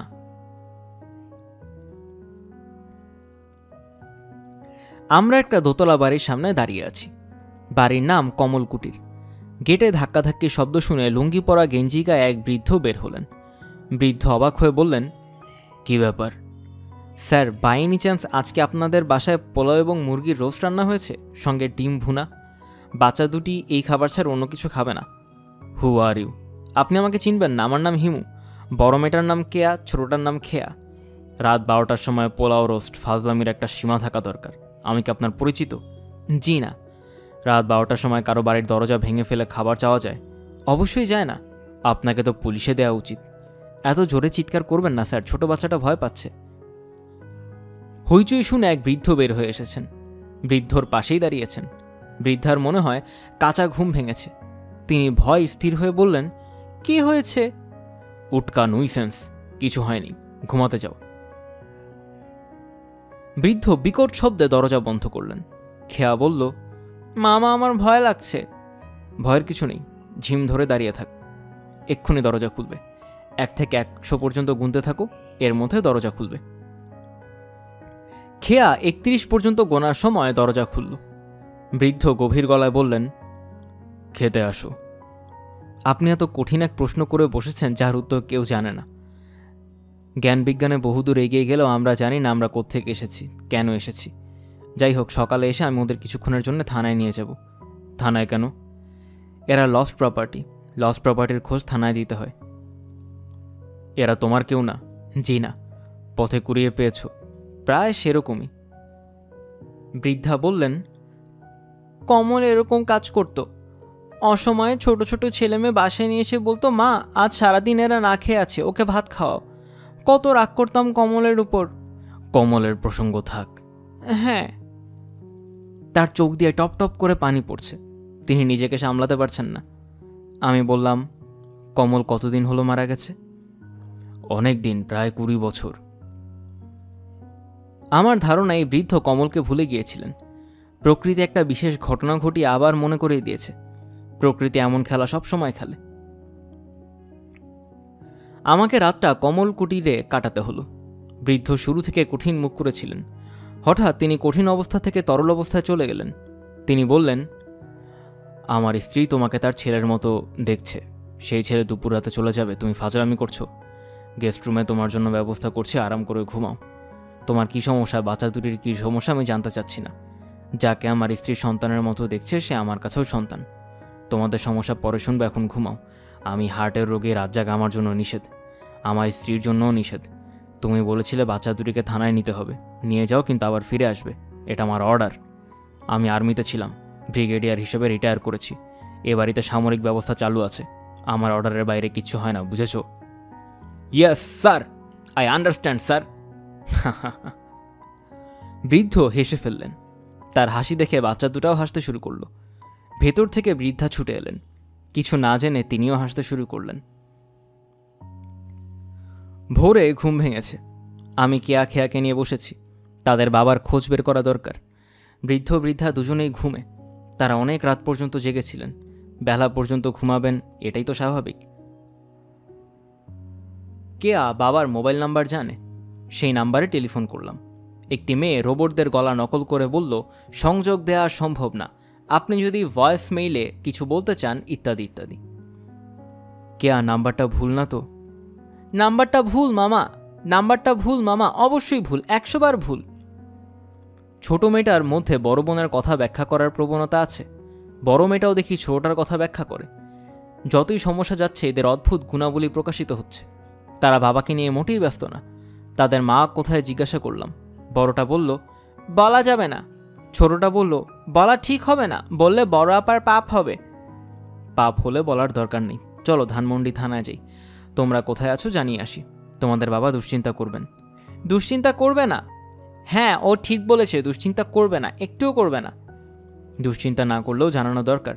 তোমার বাবা ধানমন্ডি থানাতে খোঁজ করবেন। চলে যাই, থানার ঝামেলা শেষ হোক, তোমাদের এখানে দিয়ে যাব। ওসি সাহেব ছিলেন না। বসন্ত দাগলা আছে। আজ তার গায়ে খাকি পোশাক, শার্টের পকেটের উপর নাম লেখা। মনে হয় তার নাম আব্দুল গফুর। প্লাস্টিকের উঠে গেছে বলে নাম এখন আব্দুল গফু। এই থানার সবার নাম থেকে একটা করে অক্ষর উঠে যাচ্ছে। ব্যাপারটা কি বোঝা যাচ্ছে না। ব্যাপারটা আবার ইচ্ছাকৃত না তো? আমাকে দেখে গফু সাহেব আনন্দিত হলেন বলে মনে হলো। তিনি পাশের কনস্টেবলকে বললেন, এদের হাজতে ঢুকিয়ে দাও, কুইক। কি কারণে হাজতে ঢোকাচ্ছেন জানতে পারি? আজকের খবরের কাগজ পড়েছ? জি না স্যার। খবরের কাগজ পড়া থাকলে বুঝতে কেন হাজতে, তোমার কপালে আছে পাকিস্তানি ডলা। বলেই তিনি ওয়াকিটকিতে কাকে যেন বললেন, আসামির সন্ধানে যেতে হবে না স্যার, আসামি নিজেই ধরা দিয়েছে। এই তো আমার সামনে, সঙ্গে 2টা ট্যাবলেট। জি স্যার, হাজতে পাঠিয়ে দিচ্ছি। না, ট্যাবলেট 2টা বিষয় কিছু জানি না, এক্ষুনি জানাচ্ছি, ওভার। গফু সাহেব ওয়াকিটকি নামিয়ে আমার দিকে তাকিয়ে বললেন, এরা কারা? বড়জনের নাম কেয়া, অপরটার নাম খেয়া। এদের নাম ক খ গ ঘ হিসেবে রাখা হচ্ছে। তারপরেরটার নাম হবে গেয়া। পঞ্চমটার নাম নিয়ে সমস্যা, গেয়া কেমন হবে শুনতে? তুমি দেখি রসে টইটুম্বুর, রসমালাই হয়ে গেছো। চিপ দিয়ে রস বের করে শুকনা খড় বানিয়ে ফেলবো। তুমি বাচ্চা দুটার কে? কেউ না, তবে ওরা আমাকে মামা ডাকছে। কথায় আছে না, বাসতলায় বিয়াইছে গাই, সেই সূত্রে মামা ডাকাই। ফাজলামি একদম বন্ধ। বাচ্চা দুটার বাবা কোথায়? জানি না স্যার। স্যার, আমিও জানি না। হ্যাঁ, বড় আপা সত্যি জানে না, আল্লাহর কসম জানে না। বাবা করে কি? চাকরি গেছে, সর্বশেষ চাকরি গেছে রড চুরির কারণে। এরা 2 বোন হলো চোর কন্যা। এই, তোমরা স্যারকে সালাম দাও। সালাম আলাইকুম। এই ট্যাবলেট 2টাকে হাজতে ঢোকাও, এরা গুরুত্বপূর্ণ তথ্য দিতে পারে। স্যার, একটা খবরের কাগজ কি দেয়া যাবে? কি অপরাধে হাজতবাস সেটা কাগজে পড়ে জানতাম। আর একটা কথা না। এত জোরে ধমক দিবেন না স্যার, আমি ভয় পাই। হ্যাঁ, বড় আপা খুব ভয় পায়, আল্লাহর কসম, বড় আপা ভয় পায়। আমার হাতে যে খবরের কাগজ, তাতে সেকেন্ড লিড নিউজ হচ্ছে, টকশোতে রবীন্দ্রনাথ, মন্ত্রী বিভ্রান্ত। একটি টিভি চ্যানেলের লাইভ টকশোতে অবিকল কবিগুরু রবীন্দ্রনাথ ঠাকুরকে দেখা গেছে। তিনি বন ও পরিবেশ মন্ত্রীর সঙ্গে একটি টকশোতে অংশ নেন। মন্ত্রী মহোদয় পুরোপুরি বিভ্রান্ত হয়ে পড়েন। তিনি বারবার অনুষ্ঠান সম্প্রচার বন্ধ করতে বলেন, তারপরেও শো বন্ধ হয় না। শেষ পর্যায়ে উনি ক্ষিপ্ত ভঙ্গিতে উঠে দাঁড়ানোর পর একটি রবীন্দ্রনাথের গানের অনুষ্ঠান শুরু করা হয়। যেসব দর্শক কিছুক্ষণের জন্য হলেও প্রোগ্রামটি দেখেছেন, তারাও মন্ত্রী মহোদয়ের মতোই বিভ্রান্ত। মন্ত্রী মহোদয়ের সঙ্গে যোগাযোগ করা হলে তিনি বলেন এটি বিরোধী দলের স্থূল ষড়যন্ত্র। জনতার কাছে তার গ্রহণযোগ্যতা কমাতে এই সাজানো নাটকের আয়োজন করা হয়েছে। স্বরাষ্ট্র মন্ত্রণালয় থেকে প্রেস বিজ্ঞপ্তির মাধ্যমে জানানো হয়েছে যে কথিত রবীন্দ্রনাথকে গ্রেফতার করা হয়েছে, তাকে রিমান্ডে নেওয়ার ব্যবস্থা করা হচ্ছে। রবীন্দ্রনাথ অনেক গুরুত্বপূর্ণ তথ্য দিয়েছেন, অনেক রাঘব বোয়ালের ঘটনার সঙ্গে জড়িত বলে প্রাথমিকভাবে জানানো হয়েছে। এই প্রতিবেদক কথিত রবীন্দ্রনাথের সঙ্গে দেখা করতে গিয়ে জানেন পুলিশের কাস্টাডিতে এমন কেউ নেই, ওসিকে সাময়িকভাবে ক্লোজ করা হয়েছে। পুলিশের আইজি জানিয়েছেন পুলিশের দিক থেকে কোনো অবহেলা হয়ে থাকলে দায়ী ব্যক্তি কঠোর শাস্তি পাবে। চ্যানেল আখি কর্তৃপক্ষের কেউ টেলিফোন ধরছে না। চ্যানেল আখির মুখপাত্র হিসেবে ভাসান খান বলছেন ব্যাপারটা ক্ষুদ্র ভুল বোঝাবুঝি। জনৈক অভিনেতা রবীন্দ্রনাথ চরিত্রে অভিনয় করতে গিয়ে ভুলক্রমে টকশো প্রোগ্রামে চলে যান। ভুল ধরা পড়া মাত্র অনুষ্ঠান সম্প্রচার বন্ধ করা হয়েছে। ভাসান খানের কাছে নাটকের নাম এবং পরিচালকের নাম জানতে চাইলে ভাসান খান আমতামতা করতে থাকেন। প্রতিবেদক ব্যাপক অনুসন্ধান করেও এমন কোনো নাটকের সন্ধান পাননি। বাংলাদেশ রবীন্দ্র গবেষণা পরিষদের প্রধান ডক্টর হাকিমুল কবির বলেছেন রবীন্দ্রনাথ একজন বিশ্বকবি, বাংলাদেশের জাতীয় সঙ্গীত তার রচনা, এটা আমাদের মনে রাখতে হবে। ভুল সুর এবং ভুল উচ্চারণে রবীন্দ্রনাথের গান গাওয়া বর্তমানে ফ্যাশন হয়ে দাঁড়িয়েছে। চ্যানেল আখি এই ফ্যাশনের আগুনে বাতাসে অতীত দিয়েছে, এখনও দিচ্ছে। রবীন্দ্রনাথকে কেন টকশোতে আনা হলো এর পেছনের উদ্দেশ্য জাতি জানতে চায়। রবীন্দ্র গবেষণা পরিষদ পুরো ঘটনার বিচার বিভাগীয় তদন্ত দাবি করছে। বিচার বিভাগীয় তদন্ত দাবি করে দেশের বুদ্ধিজীবীর আগামীকাল মানববন্ধনের কর্মসূচি দিয়েছেন। কাগজে মন্ত্রী মহোদয়ের সঙ্গে কথিত রবীন্দ্রনাথের একটি ছবিও ছাপা হয়েছে। ছবিটা প্রচারিত অনুষ্ঠান থেকে নেওয়া। ছবিতে দেখা যাচ্ছে রবীন্দ্রনাথ ঠাকুর মন্ত্রী মহোদয়কে এক পুইয়া গাঁজা নিতে সাধাসাধি করছেন। এরকম খবর ছাপা হওয়ার পর হইচই পড়ে যাওয়াটাই স্বাভাবিক। আমি হাত থেকে কাগজ নামাতে নামাতে বললাম, লাগ ভেলকি লাগ। কেয়া বলল, মামা আমাদের কি জেল হয়ে গেছে? সেরকমই মনে হচ্ছে। আমরা পাপ করেছি এই জন্য আমাদের জেল হয়েছে। পাপ করলে জেল হয়? পাপ করলে তো ফাঁসিও হয়। মামা আমাদের ফাঁসি হবে না তো? সম্ভাবনা কম। ফাঁসি হলে জিভ এই যে এভাবে বের হয়ে থাকে, তাই না মামা? খেয়া মুখ থেকে জিভ বের করে দেখালো। কেয়া বলল, হয় নাই, এই যে দেখো এইরকম। না না এরকম আমি দেখেছি। না না আমিও তো দেখেছি। আচ্ছা তোমরা এসব কোথায় দেখেছো? বলবো না, বললে আল্লাহ পাপ দিবে। থাক তাহলে বলার দরকার নেই। কেয়া খেয়া চুপ করে আছে। চুপ না থেকে অবশ্য উপায়ও নেই, কারণ দুজনের জীব মুখ থেকে বের করা। ফাঁসির পর জীবের অবস্থার প্রদর্শনী। আমি বড় ধরনের রহস্যের সন্ধান পাচ্ছি। রহস্যের জট খোলার হলে খুলবে, তাড়াহুড়া করলে আন্ধা গিট্টু লেগে যাবে। আল্লাপাক এই জন্যেই বলেন, হে মানব সন্তান তোমাদের বড়ই তাড়াহুড়া। আমি কাগজ পাঠে মন দিলাম। বিভিন্ন জায়গায় ছাত্রলীগ তাদের বিজয় কেতন উড়িয়ে যাচ্ছে। শিক্ষক লীগ এখনও পথে নামেনি, তবে নেমে যাবে। একটা খবরে যথেষ্ট পুলকিত বোধ করলাম। আওয়ামী লীগ এবং ছাত্রলীগ মিলিয়ে নিজের পকেটের টাকা খরচ করে 5টা রাস্তা পাকা করে ফেলেছে। জনগণের দুঃখে কাতর হয়েই তারা কাজটা করেছে। কাজের টেন্ডার বাজারে ছাড়ার আগেই কাজ শেষ। টেন্ডারে যেহেতু কাজ তারাই পাবে, আগে করে ফেলতে কোনো সমস্যা নেই, বরং সুবিধা আছে। কাজ খারাপ হচ্ছে এই নিয়ে তদারকি করার কেউ নেই, তাদের পয়সাও খাওয়াতে হবে না। নাজমুল হুদ এসেছেন। হাজতের দরজা খুলে আমাকে তার কাছে নেওয়া হলো। আমার সঙ্গে কেয়া খেয়া। এই বাচ্চা দুরা জিভ বের করে রেখেছে কেন? জানি না স্যার। ওরা কি সবসময় জিভ বের করে রাখে? মিনিট 10 আগে জিভ বের করেছে, তারপর থেকে ঢোকাচ্ছে না। স্ট্রেঞ্জ। এই তোমরা জিভ মুখে ঢোকাও। দুজন সঙ্গে সঙ্গে জিভ ঢুকিয়ে আবার বের করে ফেলল। ওসি সাহেব চমৎকৃত হয়ে বললেন, চাইল্ড সাইকোলজি বোঝা কঠিন। আমার সাইকোলজি পড়ার শখ ছিল, কি মনে করে ইংরেজি পড়লাম। এই বাচ্চারা জিভ মুখে ঢোকাও। দুজনের জিভ ঢুকলো এবং সঙ্গে সঙ্গে আবার বের হয়ে এলো। ওসি সাহেব আবারও বললেন, স্ট্রেঞ্জ। এখন তার চোখে রীতিমতো মুগ্ধতা। আমার দিকে তাকিয়ে বললেন, পুরো ব্যাপারটার একটা ভিডিও করে রাখলে কেমন হয়? ভালো হয় স্যার। মোবাইল ফোনের ফালতু ভিডিও না, প্রফেশনাল ভিডিও। আমার শালাকে খবর দিই, সে প্যাকেজ নাটক বানায়। নাম হিরণময় কারিগর, ছদ্মনাম, ভালো নাম সানাউল্লাহ। তার কোনো নাটক দেখেছেন? জি না স্যার। আমিও দেখিনি। নাটক দেখার সময় কোথায়? চোর ডাকাতা সন্ত্রাসী দেখে সময় পাই না। আমার শালাও বলেছে তার একটা নাটক ভালোবাসা দিবসে প্রচার হবে। নাটকের নাম ভালোবাসার 3 কাহন। 3টা মেয়ে একটা ছেলেকে ভালোবাসে। শেষে ঠিক হয় লটারি হবে। লটারিতে যে মেয়ের নাম উঠবে সেই ছেলেটিকে বিয়ে করতে পারবে, বাকিরা দূরে সরে যাবে।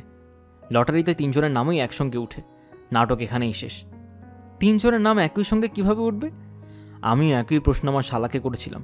সে বলল নাটকের এইটাই ক্লিক, পর্দায় দেখতে হবে। আচ্ছা এই কন্যারা, জিপ ভেতরে। জিপ ভেতরে চলে গেল, তবে এবার আর বের হলো না।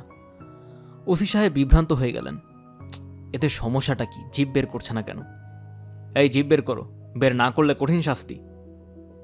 শাস্তির কথায় দুই কন্যার ভাবান্তর হল না। তারা কঠিন মুখ করে বসে রইল। কাগজে পড়েছেন আপনি?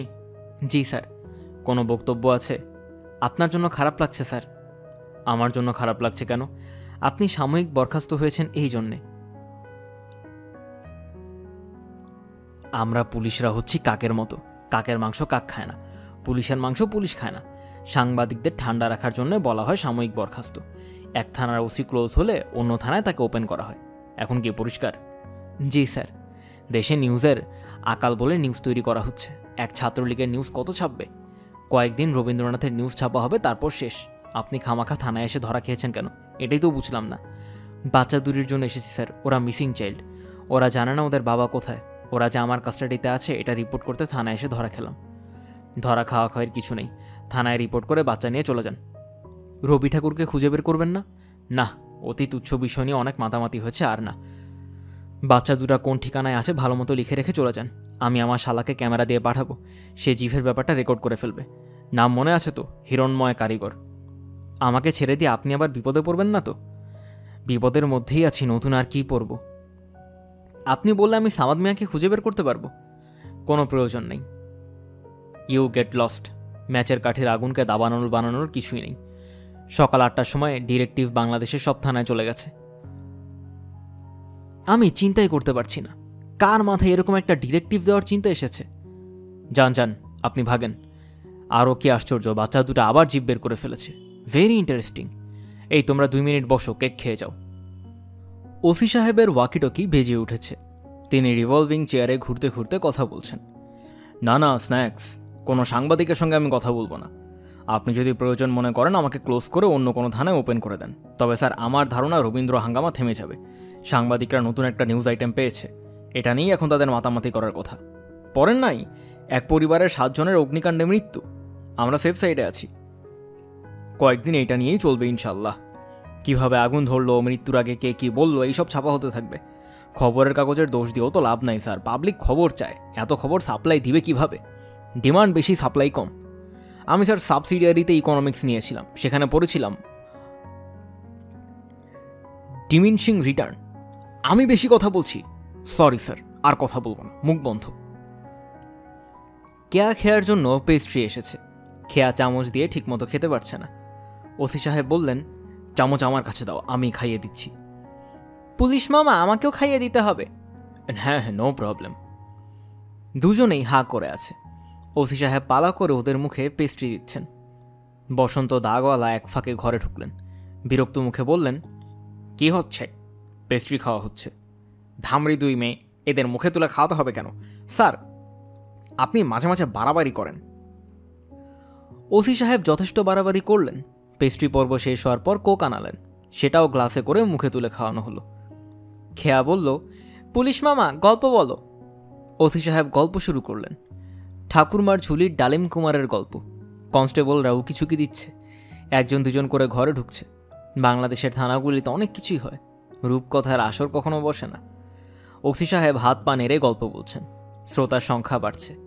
ডালিম কুমার যাচ্ছে যাচ্ছে যাচ্ছে, তার হাতে তলোয়ার, সে চেপেছে ঘোড়ার পিঠে। ঘোড়ার খুরে টকবক টকবক শব্দ।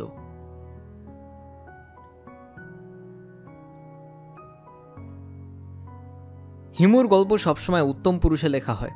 এই চ্যাপ্টার থেকে হিমু উত্তম পুরুষে লেখা হচ্ছে না। হিমু পাঠে অভ্যস্ত পাঠকদের সাময়িক সমস্যা হতে পারে, আমি দুঃখিত। কিছু করার নেই। 4র্থ অধ্যায়ের শুরুতেই পাত্রপাত্রে কে কোথায় কি করছে জানিয়ে দিই।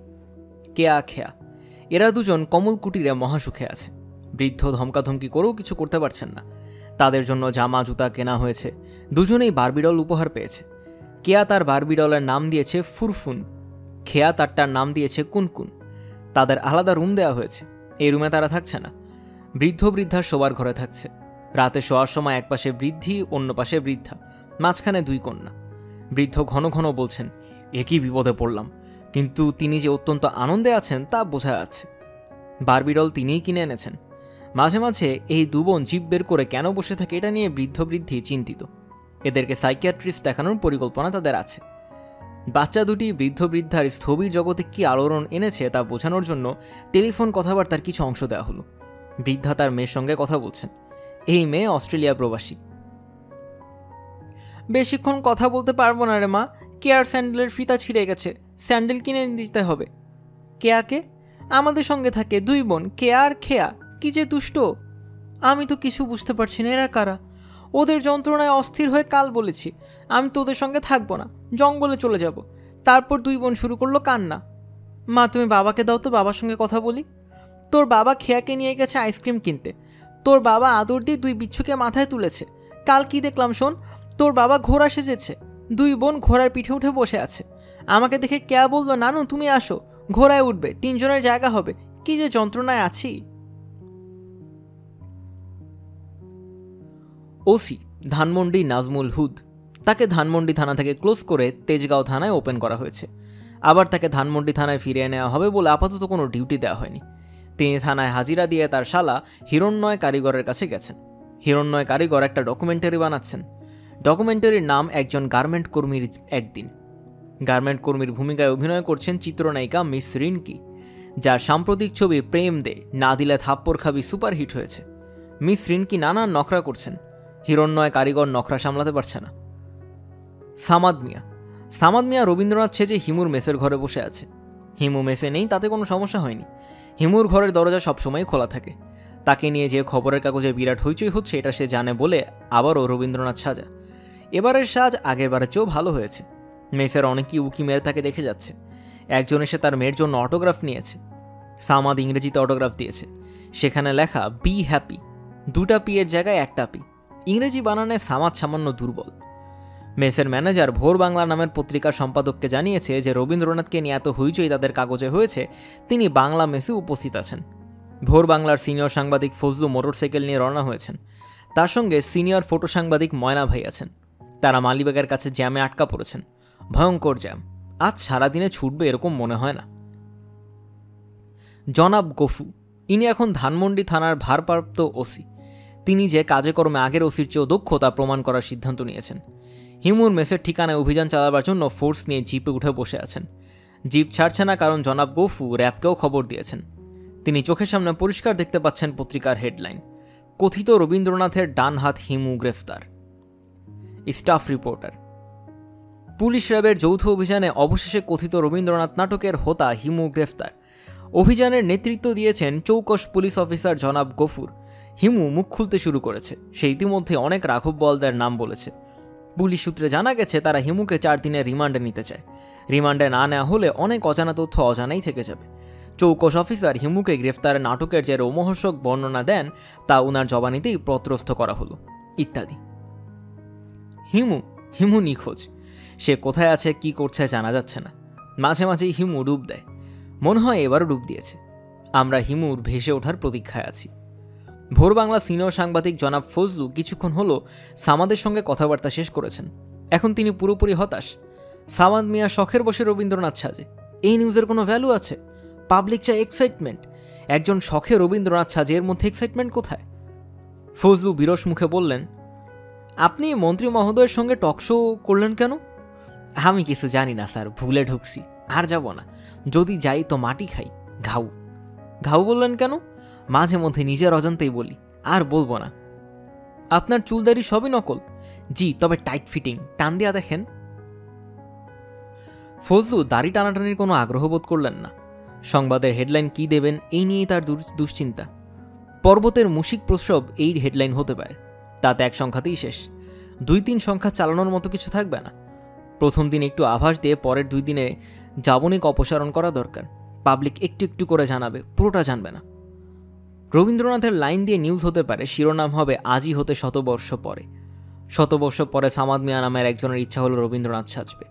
এই নিয়ে গল্প। প্রথম দিন রবীন্দ্রনাথ হিসেবে তার ছবি, দ্বিতীয় দিনে আসল সামাদের ছবি। শিরোনাম কে এই সামাদ?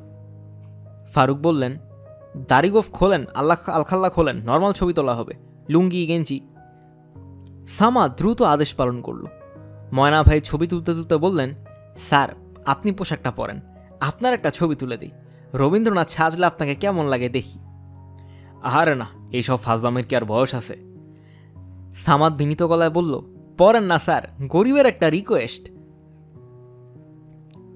ময়না ভাই বললেন, সুন্দর করে তুলে দিই, বাঁধিয়ে বাড়িতে রাখবেন, ভাবি মজা পাবেন। তোমার ভাবি মজা পাবে কথাটা ঠিক বলেছ, যে কোনো ফালতু জিনিসেই সে মজা পায়। দেখি তারিখ অফ পড়াও, কুটকুট করবে না তো আবার। ফারুক রবীন্দ্রনাথ সেজে 3টা ছবি তুললেন। ঘরের ভেতরে আলো কম থাকায় বারান্দায় এলেন ছবি তুলতে। থিমেটিক ছবি, বারান্দায় রেলিংয়ে ঝুঁকে উদাস চোখে আকাশের মেঘমালা দেখতে দেখতে ছবি। ময়না ভাই একই সঙ্গে রবীন্দ্রনাথ এবং আকাশ ধরার চেষ্টা করছেন। এই সময় অফিসার গফুর র্যাব নিয়ে বারান্দায় ঢুকলেন। অত্যন্ত ক্ষিপ্রতায় কবিগুরুর হাতে হ্যান্ডকাফ পরিয়ে দেওয়া হলো। তিনি ওয়াকিটকিতে তৎক্ষণাৎ ডিআইজি সাহেবকে জানালেন, কবিগুরু under arrest sir, over. Senior staff reporter এবং সিনিয়র ফটোগ্রাফার দুজনেই থানা হাজতে। ভয়ঙ্কর অপরাধী ছাড়া কাউকে থানা হাজতে হ্যান্ডকাফ পরিয়ে রাখার নিয়ম নেই, কিন্তু সিনিয়র স্টাফ রিপোর্টার জনাব ফারুককে অতিরিক্ত নিরাপত্তার কারণে হ্যান্ডকাফ পরিয়ে রাখা হয়েছে। হাত বন্ধ থাকায় তিনি মুখ থেকে নকল চুলদারি খুলতে পারেননি, আলখাল্লাও খুলতে পারেননি। তাকে ভয়ঙ্কর চিন্তিত এবং বিমর্ষ দেখা যাচ্ছে। সেই তুলনায় সিনিয়র ফটোগ্রাফার ময়না ভাইকে বেশ স্বাভাবিক মনে হচ্ছে। তিনি বেশ আয়েশ করেই সিগারেট টানছেন। ফারুক বললেন, হ্যান্ডকাফ খোলার ব্যবস্থা করুন, গলা চুলকাচ্ছে, চুলকাতে পারছি না। আমি কিভাবে হ্যান্ডকাফ খুলবো, চাবি তো আমার কাছে না। কোথায় চুলকাতে হবে ঠিকমতো বলুন, আমি চুলকিয়ে দিচ্ছি। গলা সামনের দিকে না পেছনের দিকে? আরেকটা কথা স্যার, বিপদে অস্থির হতে নেই, আপনি বেশি অস্থির। থানার সামনে ক্যামেরা হাতে বিভিন্ন চ্যানেলের লোকজন। এদের মধ্যে 2জন সাহেবও আছেন। তারা CNN থেকে কভার করতে এসেছেন। তাদের কাউকেই হাজতিদের সঙ্গে দেখা করতে হচ্ছে না। তবে শোনা যাচ্ছে পুরো ঘটনা জানিয়ে একটা প্রেস ব্রিফিং করা হবে। ব্রিফিং করবেন ভারপ্রাপ্ত ওসি জনাব গফু। তিনি এখন বাথরুমে বসে আছেন। বাথরুমে নাপিত এসেছে, সেটাকে শেভ করে দিচ্ছে। সকালে তাড়াহুড়োর কারণে শেভ করা হয়নি। এতগুলো ক্যামেরার সামনে মুখ ভর্তি খোঁচা খোঁচা দাড়ি নিয়ে যাওয়া যায় না। দ্রুত শেভ করতে গিয়ে ঝামেলা হয়েছে। নাপিতের খুরের টানে গালের কোনো ভেইন কেটেছে, রক্ত পড়ছে। তুলা চেপেও রক্ত বন্ধ হচ্ছে না। নাপিত একটা পাকিস্তানি থাপ্পড় খেয়ে তবদাপ মেরে গেছে। প্রেস ব্রিফিং শুরু হয়েছে। গফু গালে তুলা চেপে ধরেই সাংবাদিকদের সঙ্গে কথা বলছেন। দেশি বিদেশি সাংবাদিক ভাই ও বোনেরা আমার, গোপন সংবাদের ভিত্তিতে আমরা জানতে পারি কথিত রবীন্দ্রনাথ একটি মেজবাড়ির কক্ষে মিটিং করছে তার পরবর্তী কার্যক্রম ঠিক করার জন্য। কাল বিলম্ব না করে আমি থানার ফোর্স, 4 জন র্যাব ভাই এবং বিশেষ প্রশিক্ষণপ্রাপ্ত 2টি কুকুর নিয়ে অকুস্থলে হানা দিই। গোপন সূত্রের খবর বেশিরভাগ ক্ষেত্রেই ভুল প্রমাণিত হয়। আল্লাহ পাক রব্বুল আলমিনের অনুগ্রহে এইবার ভুল প্রমাণিত হয়নি। আমি সশব্দে বুটের এক ধাক্কায় দরজা ভেঙে ঘরে ঢুকে শিকারি হায়ানার মতো লাফ দিয়ে আসামির উপর পড়ি, তাকে চাপটে ধরি। ধস্তাধস্তিতে আমার যে গাল কেটে গেছে তা বুঝতেও পারিনি। ভারপ্রাপ্ত ওসি সাহেব গাল থেকে তুলা সরালেন। দর্শক সারি থেকে উফ একটা শব্দ উঠল। দর্শকদের মধ্যে নাপিত ছিল, সে পুরোপুরি বিভ্রান্ত হয়ে গেল। এখন আপনাদের যদি কোনো প্রশ্ন থাকে করতে পারেন। একজন একটির বেশি প্রশ্ন করতে পারবেন না। বলুন আপনার কি প্রশ্ন? গ্রেফতারের পর কথিত রবীন্দ্রনাথ কি বলছেন? দুঃখের বিষয় তিনি কিছুই বলছেন না। কিছু জিজ্ঞেস করলে ভিড় করছেন। তিনি একে একাই ধরা পড়েছেন না সদল বলে ধরা পড়েছেন? আমরা তার একজন সহযোগীকে ধরতে সমর্থ হয়েছি। তার অন্য সহযোগী এক ফাঁকে জানালা দিয়ে লাফ দিয়ে পালিয়ে যায়। এরা কি কোনো জঙ্গি সংগঠনের সঙ্গে সম্পর্কিত? আসামির লম্বা দাড়ি দেখে সেরকমই মনে হচ্ছে। দেশ জুড়ে ব্যাপক অনুসন্ধান শুরু হয়েছে। আমরা শীঘ্রই এই বিষয়ে আরও গুরুত্বপূর্ণ তথ্য দিতে পারব। তবে আপনাদের অবগতির জন্য জানাচ্ছি, আরও 3 জন কথিত রবীন্দ্রনাথকে গ্রেফতার করা হয়েছে। একজন সান্তাহা রেল স্টেশনের চাবি ক্রেতা, সে নিজেকে নির্দোষ দাবি করছে। তার চেহারাই এরকম। অন্যজনকে সীমান্ত অতিক্রমের সময় ধরা হয়। সে চাদরের নিচে লুকিয়ে ভারত থেকে ফেন্সিডি টানে। লম্বা চুলদারির কারণে তাকে সুফি মানুষের মতো লাগে বলে বিডিআর ধরে না। 3য় জন বলছেন তিনি কাহালুর ছাত্রলীগের সংস্কৃতি সম্পাদক। তার বয়স 61, তবে তিনি তার ছাত্রত্ব সম্পর্কে গ্যারান্টি দিচ্ছেন। তিনি তার দীর্ঘ জীবনে সবসময় কোনো না কোনো বিষয়ে অধ্যয়ন করেছেন। বর্তমানে তিনি ন্যাশনাল হোমিওপ্যাথি কলেজের 1ম বর্ষের ছাত্র। এখন আমি আরেকটি প্রশ্ন নেব। হ্যাঁ, আপনি প্রশ্ন করুন। এখন আপনারটা। এমন কি হতে পারে যে ছাত্রলীগকে জনগণের সামনে ছোট করার জন্য কেউ রবীন্দ্রনাথ সেজে ছাত্রলীগে ঢুকে পড়েছে? অবান্তর প্রশ্ন, জবাব দিব না। অবান্তর হবে কি জন্যে? পত্রপত্রিকায় দেখেছি অনেক শিবিরের ক্যাডার দাড়ি কামিয়ে ছাত্রলীগে ঢুকছে, নিয়মিত শেভ করছে। পলিটিক্যাল প্রশ্নের জবাব দিব না। আমরা সরকারি কর্মচারী, আমাদের কিছু বাধ্যবাধকতা আছে। তবে ঘটনা সত্য হতে পারে। ভোর বাংলার সম্পাদক থানায় এসেছেন। তিনি 2টি বৈঠক করেছেন। প্রথম বৈঠক সিনিয়র স্টাফ রিপোর্টার ফারুক খানের সঙ্গে। তাদের মধ্যে নিম্নলিখিত কথাবার্তা হয়। সম্পাদক হতভম্ব, বিস্মিত, রাগান্বিত এবং হতাশাগ্রস্ত সবই একসঙ্গে। আপনি সাংবাদিকতার নামে এই কাজ করছেন? নিজেই রবীন্দ্রনাথ সেজে টকশোতে অংশ নিচ্ছেন, আবার নিজেই এই বিষয়ে রিপোর্ট করছেন, সাপ হয়ে দংশন করছেন, ওঝা হয়ে ছাড়ছেন। ছি ছি ছি। ঘটনা এরকম না। ঘটনা কিরকম?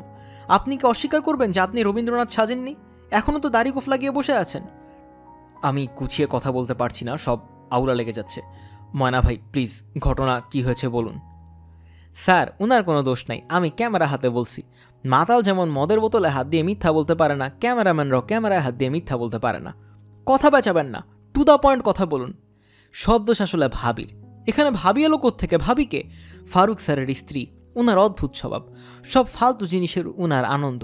মেয়ে ছেলে এরকমই। কবি বলেছেন, স্ত্রী চরিত্রম দেবী না জনান্তি কুত্রাপি মনুষ্য। এর অর্থ, ভ্যার ভ্যার করছেন কেন? ভ্যার ভ্যার কখন করলাম? এই তো এখন করছেন। ইডিয়টের মতো ননস্টপ যা ইচ্ছা বলে যাচ্ছেন। আমাকে ইডিয়ট বলতেছেন? হ্যাঁ বলেছি, রাগ সামলাতে না পেরে বলেছি। Sorry for that. তোর চাকরি আর করব না। আমি টেকনিক্যাল পারসন, আমার চাকরির অভাব। তোর পত্রিকায় চাকরি না করলে কি হয়? হ্যাঁ, তুই তুই করছেন এবং অশালীন কথা বলছেন কেন? রাগ সামলাতে না পেরে তুই তুই করছি। Sorry for that. এই না তোর পত্রিকার ক্যামেরা। ক্যামেরা তো ভাঙা। ক্যামেরা পুলিশ আসার দিয়ে ভাঙছে, আমি ভাঙ্গিনি। সাহস থাকলে পুলিশের সাথে গিয়া দরবার কর। লেন্স ভাঙা ক্যামেরা হাতে সম্পাদক উঠে দাঁড়ালেন। দ্বিতীয় বৈঠক। স্থান ওসি সাহেবের কক্ষ। সম্পাদক, আপনার সম্পর্কে আমাদের কিছু তথ্য আছে, সেন্সিটিভ কিছু তথ্য। আপনি সাংবাদিক, আপনার কাছে তো তথ্য থাকবেই। আপনি রোগী হলে আপনার কাছে থাকতো তথ্য, বললেন গফুর। রসিকতার চেষ্টা করবেন না। আমি উম্মাদ পত্রিকার সম্পাদক না। আমার পত্রিকার নাম ভোর বাংলা। যা বলছি মন দিয়ে শুনুন। একটা পত্রিকার অনেক ক্ষমতা। পত্রিকা এমন এক রিপোর্ট করতে পারে যে এক রিপোর্টে আপনার চাকরি শেষ। রিপোর্টের কারণে আপনাকে জেলের ভাত খেতে হচ্ছে। কি রিপোর্ট? যেমন ধরুন, ভাসমান পতিতাদের কাছ থেকে আপনি নিয়মিত তাদের আয়ের একটা অংশ নিয়ে থাকেন। তাদের একজনের নাম সমিতা। তাকে প্রায়ই আপনার বিশেষ শারীরিক প্রয়োজনে সাড়া দিতে হয়। সমিতাকে? বললাম না, ভাসমান পতিতা। সমিতা পত্রিকায় বিশাল ইন্টারভিউ দিবে। সেই ইন্টারভিউ ছবি সহ ছাপা হবে। আপনারা পুলিশেরা যেমন ইচ্ছে মতো সাক্ষী হাজির করতে পারেন, আমরাও পারি ইচ্ছে মতো ইন্টারভিউর ব্যবস্থা করতে। নেপোলিয়ানের মতো জেনারেল পত্রিকার ভয়ে অস্থির থাকতেন। আপনি কেউ না, ডোবায় পুঁটি মাছ। পুঁটি মাছ আমি ধরবো না, ডোবা সেচে ফেলবো। আপনি শুকনা ডোবায় পানি খাবেন। আমাকে কি করতে হবে? রবীন্দ্রনাথ হিসেবে যাকে ধরেছেন তাকে ছেড়ে দিতে হবে। সে আমার পত্রিকার সিনিয়র স্টার রিপোর্টার, অত্যন্ত ভালো মানুষ। পাকে চক্রে রবীন্দ্রনাথ ছিঁড়েছে। এখন তাকে ছাড়া কিভাবে সম্ভব? আমি কনফারেন্স করে বলেছি যে কথিত রবীন্দ্রনাথ ধরা পড়েছে। সাংবাদিকরা ছবি তুলেছে, দাড়ি খোফ আলখাল্লা সহ ছবি উঠেছে। চেহারা কিছুই বোঝা যাবে না। ফারুকের সঙ্গে ময়না বলে যে বদটাকে ধরেছেন, ওকে দাড়ি গোফ বরিয়ে দিলেই হবে। বুঝতে পারছেন কি বলছি? কথা বলছেন না কেন? আপনি কি চান? একজন রিপোর্টার আপনার পেছনে লাগিয়ে দিই যাতে সে আপনার নারী নক্ষত্র বের করে নিয়ে আসতে পারে? আপনি নিশ্চয়ই কাউকে না কাউকে হাজতে পিটিয়ে মেরে ফেলে বলেছেন হার্ট অ্যাটাকে মারা গেছেন। এখন বলুন, ফারুক কি ছাড়া পাচ্ছে? অবশ্যই পাচ্ছে। আপনার মতো একটা মানুষের অনুরোধ আমি রাখবো না তা কি হয়? ময়না বলে যেটা আছে ওইটাকে একটু সাইজ করে দিবেন। এটা আমার ব্যক্তিগত অনুরোধ। আগের অনুরোধ ছিল পত্রিকার পক্ষ থেকে। আপনার কি গল্প কবিতা লেখার বদভ্যাস আছে? জি না। গল্প কবিতা কিছু লেখা থাকলে পাঠিয়ে দিবেন, সাহিত্য পাতায় ছাপিয়ে দিব। ধানমন্ডি থানার ক্লোজ হওয়া ওসি নাজমুল হুদ অনেকদিন পর বিমলানন্দ উপভোগ করেছেন। চোর ডাকাতের পেছনে দৌড়াতে হচ্ছে না। গুরুত্বপূর্ণ মানুষজন টেলিফোনে গুরুত্বহীন বিষয়ে কথা বলছে না। মন্ত্রী মহোদয়ের পলিটিক্যাল এপিএসরাও হুমকি ধামকি করছে না। তিনি তার শ্যালক হিরণ্ময় কারিগরের কাজ দেখছেন। তার বসার জায়গা হয়েছে সুপারহিট নায়িকা মিস রিনকির কাছাকাছি। মাঝখানে দুটি ফাঁকা চেয়ার আছে। তিনি ইচ্ছা করলে একটা চেয়ার ডিঙিয়ে নায়িকার পাশে বসতে পারেন। যে কোনো কারণেই হোক তার সাহস হচ্ছে না। শোনা গেছে এই নায়িকা নানান নখরা করে। তাকে তেমন কোনো নখরা করতে দেখা যাচ্ছে না। নায়িকা একটু পরপর হ্যান্ডব্যাগ থেকে আয়না বের করে এক দৃষ্টিতে আয়নার দিকে তাকিয়ে থাকছে। এটা নিশ্চয়ই নখরার মধ্যে পড়ে না। নাজমুল হুদকে নাস্তা দেওয়া হয়েছে, ট্যাবলেট সাইজের সিঙ্গারা। নাজমুল হুদা অতি সুস্বাদু 6টা সিঙ্গারা খেয়ে ফেলেছেন। আরও খেতেন, চক্ষু লজ্জায় খেতে পারছেন না। নায়িকা মিস রিনকির সামনেও কাঁচামরিচ পেঁয়াজ সহ এক গাদা সিঙ্গারা দেওয়া হয়েছে। নায়িকা একটা সিঙ্গারা ভেঙে খানিকটা মুখে দিয়ে মুখ বিকৃত করেছেন। এরপর ওসি সাহেবের পক্ষে 2 হালি সিঙ্গারা খেয়ে ফেলা যায় না। কিছুক্ষণ আগে মিস রিনকির একটা শট হয়েছে। গার্মেন্টস ফ্যাক্টরি থেকে বের হয়ে আসা চুরিওয়ালির কাছ থেকে কি সুন্দর করেই না চুরি কেনার অভিনয় করল। অসাধারণ। মিস রিনকি এদিক ওদিক তাকিয়ে বলল, পানি খাবো। আশেপাশে কেউ নেই। ওসি সাহেব উঠে দাঁড়ালেন। কত বদমাইশকে নিজের হাতে চায়ের কাপ তুলে দিয়েছেন, আর ইনি সম্মানী মহিলা। অপূর্ব অভিনয়। মিস রিনকি পানির গ্লাস হাতে নিলেন, ছোট্ট চুমুক দিলেন, জিভ ভেজানোর মতো কয়েক ফোঁটা পানি মুখে নিলেন। অন্যদিকে তাকিয়ে বললেন, ধন্যবাদ। নায়ক নায়িকা ছাড়া অন্য কারো চোখের দিকে তাকিয়ে সে কথা বলে না। ওসি সাহেব বললেন, আপনার চুরি কেনার দৃশ্য দেখে মুগ্ধ হয়েছি। ও আচ্ছা, কেন মুগ্ধ হয়েছি বলবো যদি বিরক্ত না হন? অল্প কথায় বলি। মিস রিনকি হ্যাঁ না কিছুই বলল না। পানির গ্লাসে আরেকবার ছোট্ট চুমুক দিল। ওসি সাহেব বললেন, আপনি চুরিওলির সামনে বসলেন, হাত ভর্তি করে চুরি পড়লেন, অনেক দরাদরি করলেন, দরে বনল না, মন খারাপ করে সব চুরি ফেরত দিলেন। হাত থেকে চুরি বের করার সময় দুটো চুরি ভেঙে গেল। আপনি ভাঙা চুরির দাম দিয়ে চলে যাচ্ছিলেন, আবার ফিরে এসে ভাঙা চুরি দুটো নিয়ে চলে গেলেন। অসাধারণ, অসাধারণ। আমার হাতে অস্কার পুরস্কার থাকলে আজই একটা পেয়ে যেতেন। বসুন, দাঁড়িয়ে আছেন কেন? ওসি সাহেব বসলেন। রিনকি বলল, এখানে যা করেছি সব নিজে বুদ্ধি খাটিয়ে করেছি। ডিরেক্টর শুধু বলেছে আপনি হাতে চুরি পরবেন, দাম না বানায় হাত থেকে চুরি খুলে দিয়ে চলে যাবেন। বাড়তি কাজ অর্থাৎ চুরি ভেঙে যাওয়া, ভাঙা চুরি টাকা দেওয়া এবং ভাঙা চুরি নিতে আবার আসবো, আমি আমার চিন্তা থেকে করেছি। আবারও বলছি, অসাধারণ। আপনাকে ধন্যবাদ। আমার কপাল খারাপ, সব অগা মগা বগা ডিরেক্টরের হাতে পড়ি। এই ডিরেক্টর কেমন? হিরণ্ময় কারিগর। অগা মগা বগার মধ্যে কোন ক্লাসে পড়ে? সে সর্বনিম্ন পর্যায়ে, বগা শ্রেণীর। বগার চেয়েও খারাপ, ছাগা বলতে পারেন। ঠিকই বলেছেন, আসলেই ছগা। দুবারে এসএসসি পাস করেছে, ইন্টারমিডিয়েটে আটকে গেছে। সেদিন এক পত্রিকায় ছগার ইন্টারভিউ ছাপা হয়েছে। ছাগা বলছে সে অস্ট্রেলিয়া থেকে সিনেমাটোগ্রাফির উপর ডিগ্রি নিয়ে এসেছে। ডিগ্রি তো দূরের কথা, অস্ট্রেলিয়ার কোথায় তাই ছাগাটা জানে না। তাকে চিনেন?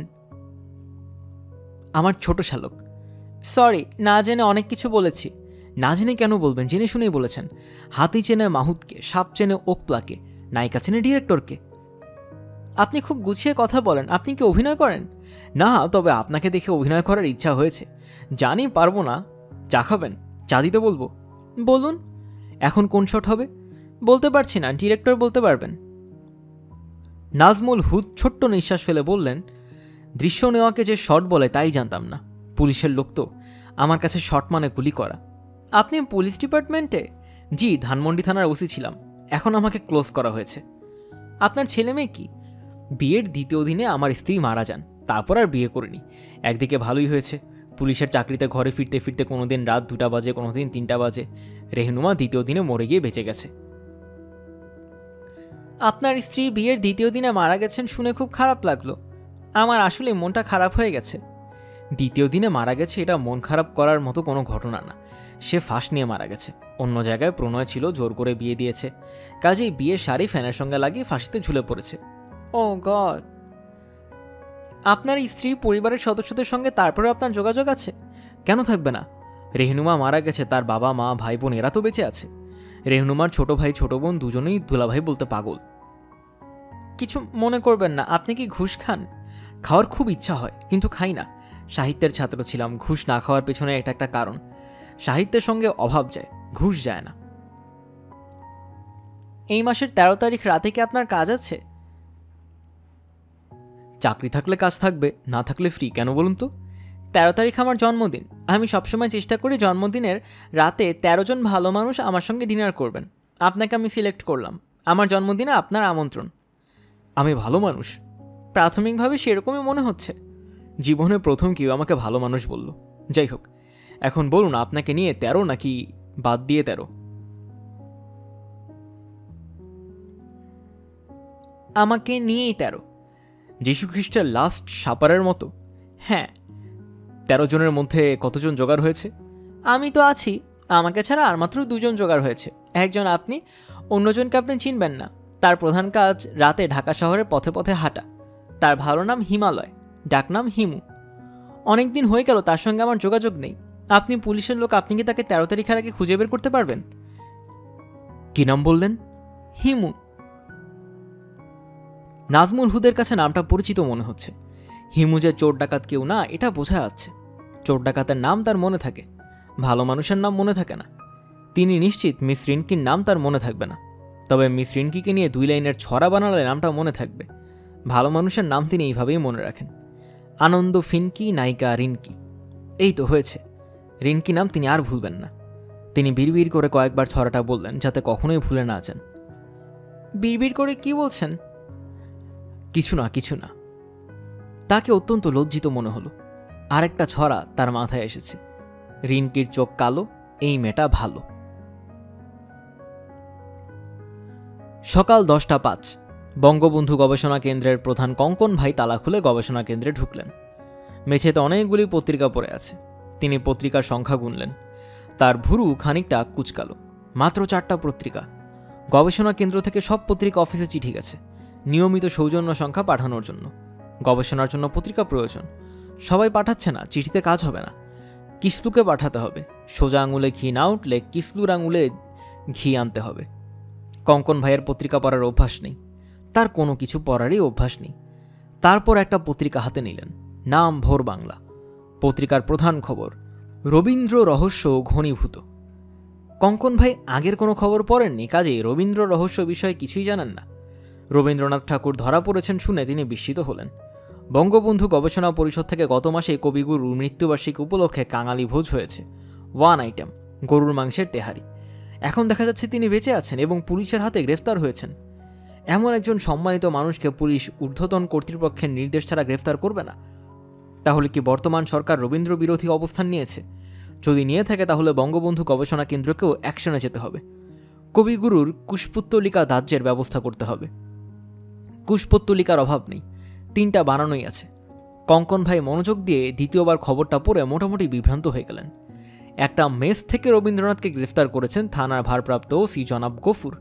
যাকে গ্রেফতার করা হয়েছে তার উচ্চতা প্রায় 6 ফুট, গাত্রবর্ণ গৌর। সাংবাদিকরা তার ছবি তুলেছেন। কয়েক ঘন্টার ব্যবধানে রবীন্দ্রনাথ বদল হয়েছেন। দেখা গেছে হাজতে রবীন্দ্রনাথের উচ্চতা 3 ফুট, গাত্রবর্ণ ঘন কৃষ্ণ। ভারপ্রাপ্ত ওসিকে স্ট্যান্ড রিলিজ করা হয়েছে। রহস্য সমাধানের জন্য ব্যাপক তদন্তও শুরু হয়েছে। দেশপ্রেমিক নাগরিকদের কাছে আবেদন করা হচ্ছে রবীন্দ্র নাটকের মূল নায়ককে পুলিশে ধরিয়ে দিতে। মূল নায়কের নাম সামাদ মিয়া। সামাদ মিয়া সম্পর্কে যে কোনো তথ্য র্যাব বা থানাকে জানাতে অনুরোধ করা হচ্ছে। কঙ্কন ভাই খবর পড়ে কিছুক্ষণের জন্য তবদা মেরে রইলেন। দেশে এত কিছু ঘটে গেছে তিনি জানতেনই না। সামাদ মিয়া সম্পর্কে তথ্য তার কাছে আছে। এই বদমাইশ কাজী নজরুল ইসলাম সেজে বঙ্গবন্ধু গবেষণা কেন্দ্রে এসেছিল, থাপ্পড় খেয়ে বিদায়ী হয়েছে। কঙ্কন ভাই সিগারেট ধরালেন। চা ছাড়া সিগারেট টেনে সুখ পাওয়া যায় না। হাসেম এখন আসেনি বলে চা খাওয়া যাচ্ছে না। গবেষণা কেন্দ্রে চা কফির ব্যবস্থা আছে। সিগারেট টানতে টানতে কঙ্কন ভাইয়ের মাথায় নতুন আইডিয়া চলে এলো। তিনি খানিকটা উত্তেজিতও বোধ করলেন। রবীন্দ্র ঝামেলা মিটে গেলেই এই আইডিয়া নিয়ে এগোতে হবে, দেরি করা যাবে না। কঙ্কন ভাই সিগারেট ধরালেন। চা ছাড়া সিগারেট টেনে সুখ পাওয়া যায় না। তার মোবাইল ফোন গত রাতে চুরি গেছে। মানুষ মোবাইল সেট পকেটে রাখে, কঙ্কনও রাখত।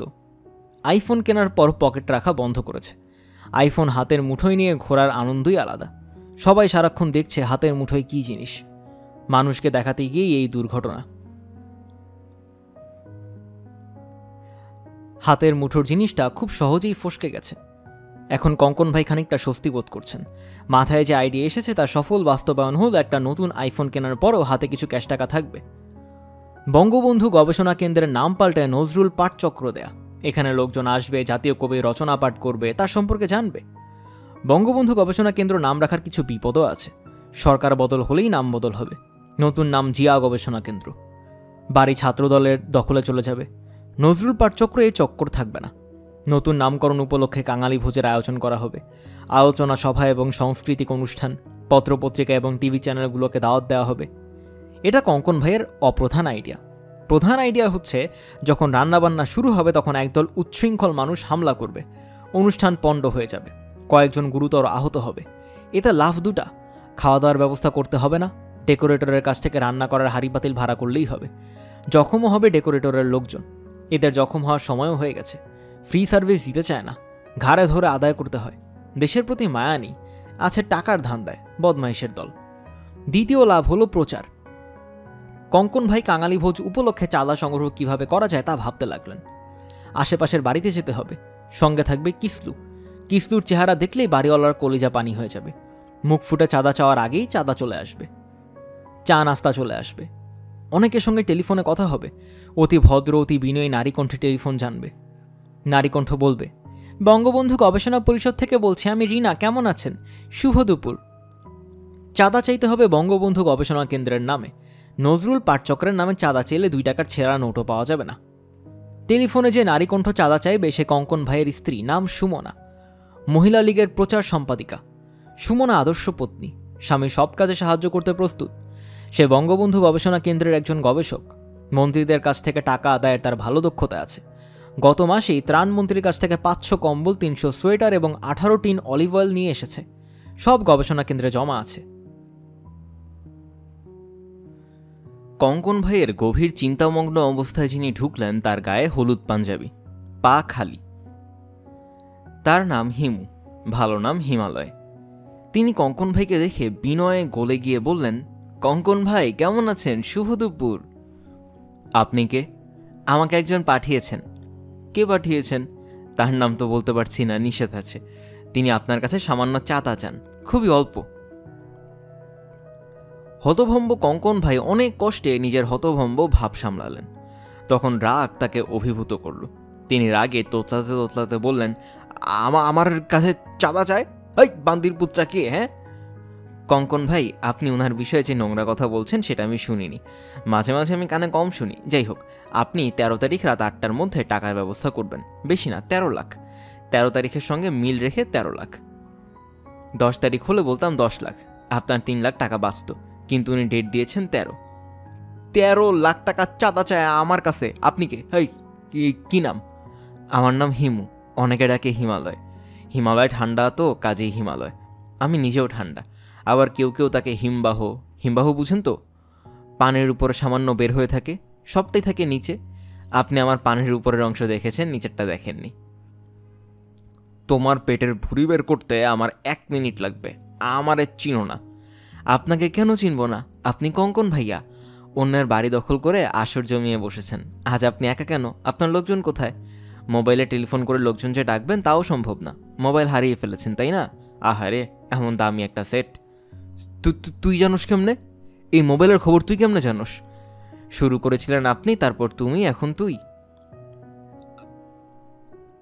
আপনি দিয়ে শুরু করেছি, শেষ পর্যন্ত আপনি বলবো। ভদ্রতার খেলাফ হবে না। কষ্ট করে জানালা দিয়ে একটু বাইরে তাকাবেন, কাউকে কি দেখা যায়? ওনাকে চিনেন? ওনার নাম জগলু, আঙুল কাটা জগলু। উনি নিজের আঙুল কাটেন না, অন্যের আঙুল কাটেন, এজন্যই নাম আঙুল কাটা জগলু। কঙ্কন ভাই, আপনার এখানে চায়ের ব্যবস্থা আছে না? 1 কাপ চা খাওয়া যাবে? কঙ্কন কিছু বলল না, আর চোখে ঘড়ির দিকে তাকালো। কিফলুর আসার কথা, এখনো কেন আসছে না? জানালা দিয়ে কাউকে দেখাও যাচ্ছে না। ভাওতাবাজি হতে পারে। আঙুল কাটা জগলুকে কঙ্কন চিনে। আঙুল কাটা জগলু দিনে দুপুরে বের হয় না। তাছাড়া সে যতদূর জানে, আঙুল কাটা জগলু জেলে। তার কাছে মনে হচ্ছে পুরাটাই ভাওতাবাজি। দেশ চলছে ভাওতার উপরে। কঙ্কন ভাই, চায়ের কথা বলেছিলাম। চা বানানোর লোক নাই। অপেক্ষা করি আপনার লোকজন আসুক, চা খাই। আমি আপনার এখান থেকে চা না খেয়ে চলে যাব, এটা কেমন কথা? আপনার একটা ইজ্জত আছে না? সাহস থাকলে বসে থাক। সাহসের আমার অভাব নেই, সাহসের অভাব আপনার। আমি চায়ের জন্য অপেক্ষা করবো, আসুক আপনার লোকজন। শুনেছি আপনার এখানে ক্যারাম খেলা হয়, একদিন ক্যারামও খেলব। কঙ্কনের ঠোঁটের কোনায় এই প্রথম সামান্য হাসির আভাস দেখা গেল, কারণ কিফলু আসছে। দরজা দিয়ে তাকে দেখা যাচ্ছে। কিফলুর সঙ্গে হাসেমও আছে। কঙ্কন বলল, তুই বস, তোরে আমি চা খিলাবো। একজন মুখ হাঁ করায় ধরে রাখবে, অন্যজন মুখে গরম চা ঢালবে। যতও পারিস খাবি। ধন্যবাদ। চা মুখে ঢেলে দিবে, আমাকে কিছু করতে হবে না, এই জন্য শুক্রিয়া। কঙ্কন ভাই, আপনি মহান। কথাবার্তার এই পর্যায়ে কিফলু ঢুকল, তার পেছনে পেছনে হাসেম। কিফলু ভূত দেখার মতো চমকে উঠে বলল, হিমু ভাই, আপনি এখানে? কি আশ্চর্য, আমাকে চিনছেন? না, আমি কিফলু, আপনার জন্য জানে বাঁচলাম। ওই রাতে আপনি না থাকলে জানে মরতাম। ওরে বাপরে, কি বিপদ যে গেছে। আপনার এখানে দেখবো চিন্তাই করি নাই।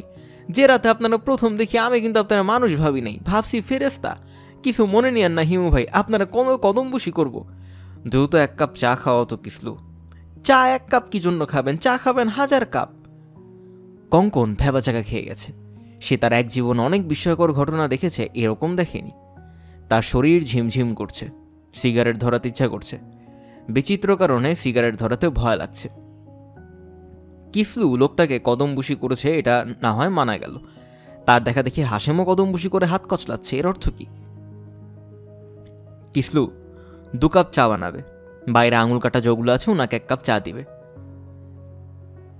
আঙুল কাটা জগলুর কাছে না জেলে আছে? জেলে নকল জগলু, আসলটাই বাইরে। তুমি চা নিয়ে যাও, দেখলেই চিনবে। আমি দোতলায় যাচ্ছি, কঙ্কন ভাইকে দোতলায় পাঠাও, তার সঙ্গে আমার প্রাইভেট কিছু কথা আছে। হিমু এবং কঙ্কন ভাই মুখোমুখি বসা। হিমুর হাতে চায়ের কাপ, কঙ্কন ভাইয়ের হাতে পানির গ্লাস, গ্লাসে কয়েক টুকরা বরফ। পানিতকে ভোদকা নামক ওষুধ খানিকটা দেওয়া হয়েছে। এই ওষুধ ভয় কমাতে সাহায্য করে। ওষুধের 2টা বোতল কঙ্কন ভাইয়ের প্রাইভেট আলমারিতে সব সময় থাকে। ভয় পেয়েছেন? কঙ্কন জবাব দিল না। হিমু আবারও বলল, আমাকে শুধু শুধু ভয় পাচ্ছেন, আমি নির্বিষ। 13 লাখ টাকা চাঁদার কথা যে বলেছি সেটাও ভুয়া, আপনাকে চাঁদা জোগাড় করতে হবে না। কঙ্কন ভাইয়ের ফ্যাকাশে মুখে কিছু রক্ত চলাচল শুরু হয়েছে, ফ্যাকাশে ভাব কিছুটা দূর হয়েছে। তিনি ঘন ঘন গ্লাসে কয়েকটা চুমুক দিলেন। চাঁদা না দিলেও 13 তারিখেই বাড়িটা ছেড়ে দেবেন, বঙ্গবন্ধুকে নিয়ে গবেষণা অন্য কোথাও করবেন। ভালো কথা, আপনি ছাত্রলীগ করেন। বঙ্গবন্ধু যখন সপরিবারে নিহত হলেন তখন কিন্তু আপনার ছাত্রলীগ 2 শব্দ করে নেই, মিটিং মিছিল দূরের কথা। সেই সময়ের ছাত্রলীগ কী করছে তার দায়িত্ব তো আমাদের না। আচ্ছা, এই সময় ছাত্রলীগের কথাই হোক, তত্ত্বাবধায়ক সরকারের সময় বঙ্গবন্ধুর কন্যাকে অ্যারেস্ট করে জেল ঢোকানো হলো, তখন কিন্তু আপনার এই 2 শব্দ করেননি। মিটিং না, মিছিল না, আজ অন্যের বাড়ি দখল করে গবেষণা কেন্দ্র খুলে বসেছেন। ওষুধে কাজ দিয়েছে, হারানো সাহস ফিরে আসছে। কঙ্কন খাখারি দিয়ে গলা পরিষ্কার করে বলল, আপনি কি ভাবছেন এত সহজে পার পেয়ে যাবেন? না না, আমি আর শোধ যদি না নেই, আমার নাম কঙ্কন না, আমার স্ত্রীর নাম সুমনা না। হিমু নামের মানুষটা হাসছে। এই লোকটা হাসছে কেন? তার হাসির কি আছে? হাসির শব্দ শুনে কঙ্কনের আবার ভয় লাগতে শুরু করছে। কঙ্কন বড় করে গ্লাসে চুমুক দিল। যে অন্যকে ভয় দেখায় সে নিজে সবসময় ভয়ের মধ্যে থাকে। ভয় আপনার কলিজা শুকিয়ে গেছে। ভয়ের প্রধান কারণ হলো আপনি আমাকে বুঝতে পারছেন না। মানুষ ভূত প্রেত বুঝে না বলে ভূত প্রেত ভয় পায়, মৃত্যুকে বুঝতে পারে না বলে মৃত্যু ভয় পায়। আপনি আমাকে এই কারণেই ভয় পাচ্ছেন। আমি এখন চলে যাব ভাই, ভয়টা দূর করেন। কাউকে ভয় দেখাতে আমার ভালো লাগে না, এরপর কেন যে মাঝে মাঝে ভয় দেখাই। এই বাড়ি বঙ্গবন্ধু গবেষণা কেন্দ্রের জন্য সামাদ দান করছে, আমার কাছে দলিল আছে, আমার নামে দলিল। আপনি আবার সামাদের নামে দলিল করে দিবেন। সামাদ বেচারা নিজের বাড়ি থাকতে ফুটপাতে ঘুমায়, সেইটা আমার দেখার বিষয় না। বাড়ি লিখে দেওয়ার সময় মনে ছিল না? ভাই আমি যাচ্ছি, সুমনা ভাবিকে আমার সালাম দিবেন। হিমুকে বাড়ির গেট পর্যন্ত এগিয়ে দিতে গেলেও কিসলু গলা নামিয়ে বলল, আপনি বললেন আঙুল কাটা জগলুর কথা, আমি চানিয়া দেখি কেউ নাই, তখনই বুঝলাম ঘটনা আছে। হিমু ভাই, ঘটনা কি? আঙুল কাটা জগলু কি ছিল? না। তার কথা কি জন্য বলছেন? কঙ্কনকে ভয় দেখানোর জন্য।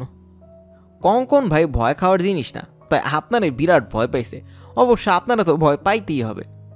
কিসলু যাই, চলেন একটা চায়ের দোকানে বসি, আপনার সঙ্গে 1 কাপ চা খাই, আপনার মুখ থেকে 2টা ভালো কথা শুনি, চারদিকে মন্দ কথা শুনি, দুষ্ট কথা শুনি, 2টা ভালো কথা শুনতে তো মন চায়।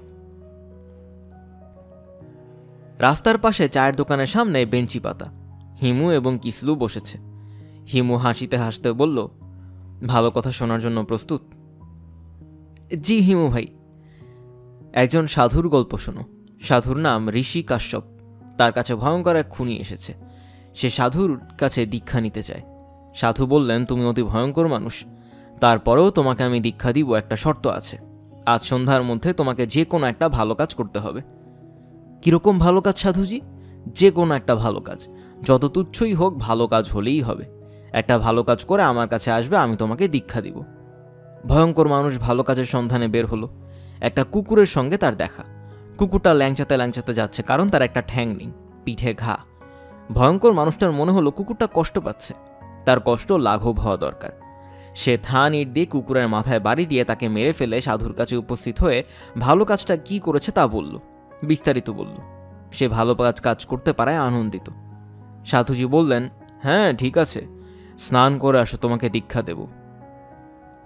কিন্তু এইটা কি করে সম্ভব? ওই লোক তো ভয়ঙ্কর মন্দ কাজ করছে, ভালো কাজ তো করে নাই। যে ভালো কাজ করতে পারে তার দীক্ষার প্রয়োজন নেই, যে ভালো কাজ করতে পারে না তারই দীক্ষার প্রয়োজন। জটিল গল্প শুনলাম। এই গল্প আমি আমার বাবার কাছ থেকে শুনেছি। বাবা প্রায়ই আমাকে শিক্ষামূলক জটিল জটিল গল্প বলতেন। ভালো কাজ বা সৎকর্ম নিয়ে বাবার একটা থিওরি আছে। থিওরিটা সত্য, শুনবে? শুনবো। যে কোনো মানুষ যদি প্রতিদিন একটি করে ভালো কাজ 7 দিন করে সে মহাপুরুষের পর্যায়ে উঠে যাবে। এরপর সে যাই বলবে তাই সত্য হবে। বলেন কি? চেষ্টা করে দেখবে? প্রতিদিন একটা ভালো কাজ করা কিন্তু বেশ কঠিন। অবশ্যই চেষ্টা করে দেখব। এখনই একটা ভালো কাজ করব। ওই দেখেন হিমু ভাই, একটা বুড়া মানুষ রাস্তা পার হওয়ার চেষ্টা করতেছে, গাড়ির কারণে পার হইতে পারতেছে না। তাকে যদি রাস্তা পার করায় দেয়, কাজটা কি ভালো কাজ হবে? অবশ্যই হবে কিসলু। সে লাফ দিয়ে উঠে দাঁড়ালো, ছুটে গেল রাস্তায়, দুহাত তুলে গাড়ি থামালো, বৃদ্ধকে হাত ধরে রাস্তা পার করলো। বৃদ্ধ বলল, আব্বাজি আপনার নাম? আমার নাম কিসলু। 8 ঘন্টার উপরে চেষ্টা করতেছিলাম, রাস্তা পার হইতে পারিনি। আপনি পার করেছেন। আজ মাগরিবের ওয়াক্তে আপনার জন্য দোয়া করব বলে আপনার নাম জানতে চেয়েছি। কিসলুর চোখে পানি এসে গেল। সে বের হলো দ্বিতীয় ভালো কাজের সন্ধানে। একটা ভালো কাজ করে সে তৃপ্তি পাচ্ছে না। হিমুর বাবা ভালো কাজ বিষয়ে হিমুকে লিখিত উপদেশ দিয়ে গেছেন। তিনি লিখেছেন, বাবা হিমালয়, ভালো কর্ম বা সৎকর্ম করার তোমার প্রয়োজন নেই। সৎকর্ম নেশার মতো। একটি সৎকর্ম করলে আরেকটি করতে ইচ্ছা করবে। সৎকর্মের নেশা তৈরি হবে। যে কোনো নেশাই মানুষের জন্য ক্ষতিকর। নেশা হলো নেশা। ভালো নেশা, বন্ধু নেশা বলে কিছুই নেই। তুমি সেই সৎকর্ম করবে যা অন্যরা করতে পারছে না, অন্যদের করার ক্ষমতা নেই। সৎকর্ম যেমন নেশা তৈরি করে, অসৎকর্মও করে। এখন কি বুঝতে পারছি সৎকর্ম অসৎকর্ম একই মুদ্রার 2 পিঠ? কিসলু সন্ধ্যা মেলাবার আগেই 4টি সৎকর্ম করে ফেলল। সৎকর্ম এবং তার ফলাফল নিম্নরূপ: 1. বৃদ্ধকে রাস্তা পার করানো। বৃদ্ধ তার নাম জানতে চেয়েছে এবং বলেছে মাগরিবের নামাজে তার জন্য দোয়া করবে। 2. একজন টোকাইকে পাউরুটি এবং কলা কিনে দেওয়া। টোকাই পাউরুটি কলা হাতে নিয়েই দৌড় দিয়েছে, তার আচরণ রহস্যময়। 3. এক মহিলা মালিবাগ যাবে, রিক্সা পাচ্ছিল না। কোনো রিক্সায় মালিবাগ যাবে না, তার জন্য রিক্সার ব্যবস্থা করে দেওয়া। এই মহিলার আচরণও টোকাইয়ের মতো। সে গম্ভীর মুখে রিক্সায় উঠেছে, কিসলুর দিকে ফিরেও তাকায়নি, যেন রিক্সা এনে দেওয়া কিসলুর দায়িত্ব। 4. একজন ট্রাফিক পুলিশকে 1 বোতল পানি কিনে দেয়া। পানির বোতল পেয়ে ট্রাফিক পুলিশ হতভম্ব হয়ে তাকিয়েছিল। তার চোখে প্রায় পানি আসার উপক্রম। ট্রাফিক পুলিশ বলল, ভাই আপনি আমাকে পানির বোতল দিলেন কি জন্যে? কিসলু বলল, অনেকক্ষণ ধরে লক্ষ্য করেছি আপনি রোদে দৌড়াদৌড়ি করছেন। আপনাকে দেখে মনে হলো আপনার পানির তৃষ্ণা পেয়েছে, ডিউটি ছেড়ে যেতে পারছেন না। ভাই আপনি হাতটা বাড়ান, আপনার হাতটা একটু ধরব। সন্ধ্যা পার হয়ে গেছে, এখন ভালো কাজ না করলেও চলে। ভালো কাজ সন্ধ্যা পর্যন্ত করার কথা। তারপরও কিসলুর মাথায় ঘুরতে লাগলো আর কি করা যায়। সে রীতিমতো অস্থির। অফিসার গফুরকে ধানমন্ডি থানা থেকে ক্লোজ করে খাগড়াছড়ি থানায় ওপেন করা হয়েছে। তিনি সেখানে ভালো আছেন। থানা কম্পাউন্ডের পিছনে অনেকখানি জায়গা। তিনি সেখানে সবজি চাষ শুরু করেছেন। পাহাড়ি বেগুন লাগিয়েছেন। থানায় কাজকর্ম নেই। পাহাড়িয়া ঘুষ দেওয়া শিখতে পারেনি বলে থানায় আসে না। মামলা মোকদ্দমাও নেই।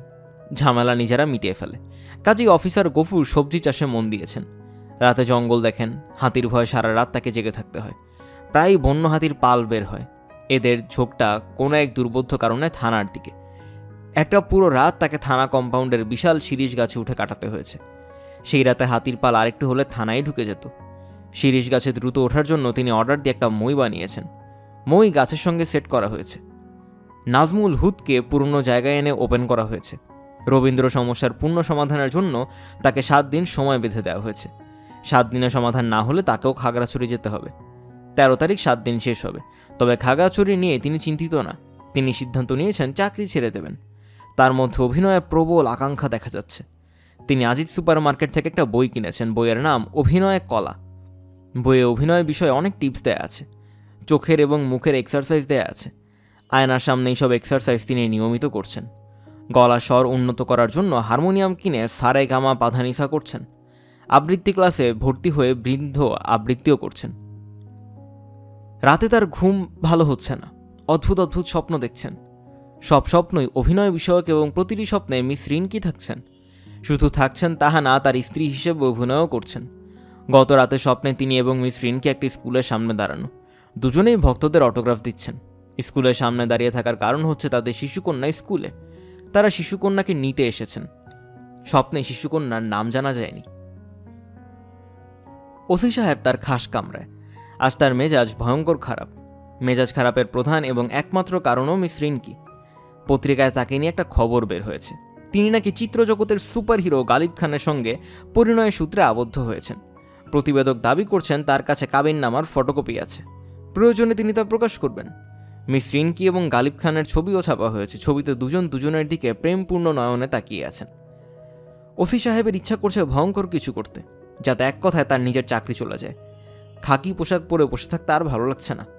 ভয়ঙ্কর কি করবেন তাও মাথায় আসছে না। আপাতত বল পয়েন্টের খোঁচায় গালিব খানের দুটো চোখ ফুটা করে দিয়েছেন। অন্ধ গালিব খানকে ভয়ঙ্কর দেখাচ্ছে। নাজমুল হুদের এমন মানসিক অবস্থায় থানায় ঢুকল কঙ্কন ভাই।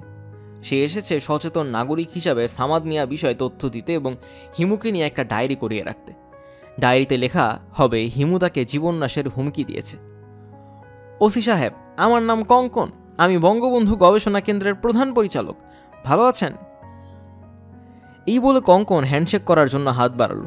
ওসি সাহেবও বলে ঝিম মেরে রইলেন, হ্যান্ডশেকের জন্য হাত বাড়ালেন না। কঙ্কনের কথা ঝিমঝিম করছে, মাথাও ঝিমঝিম করছে।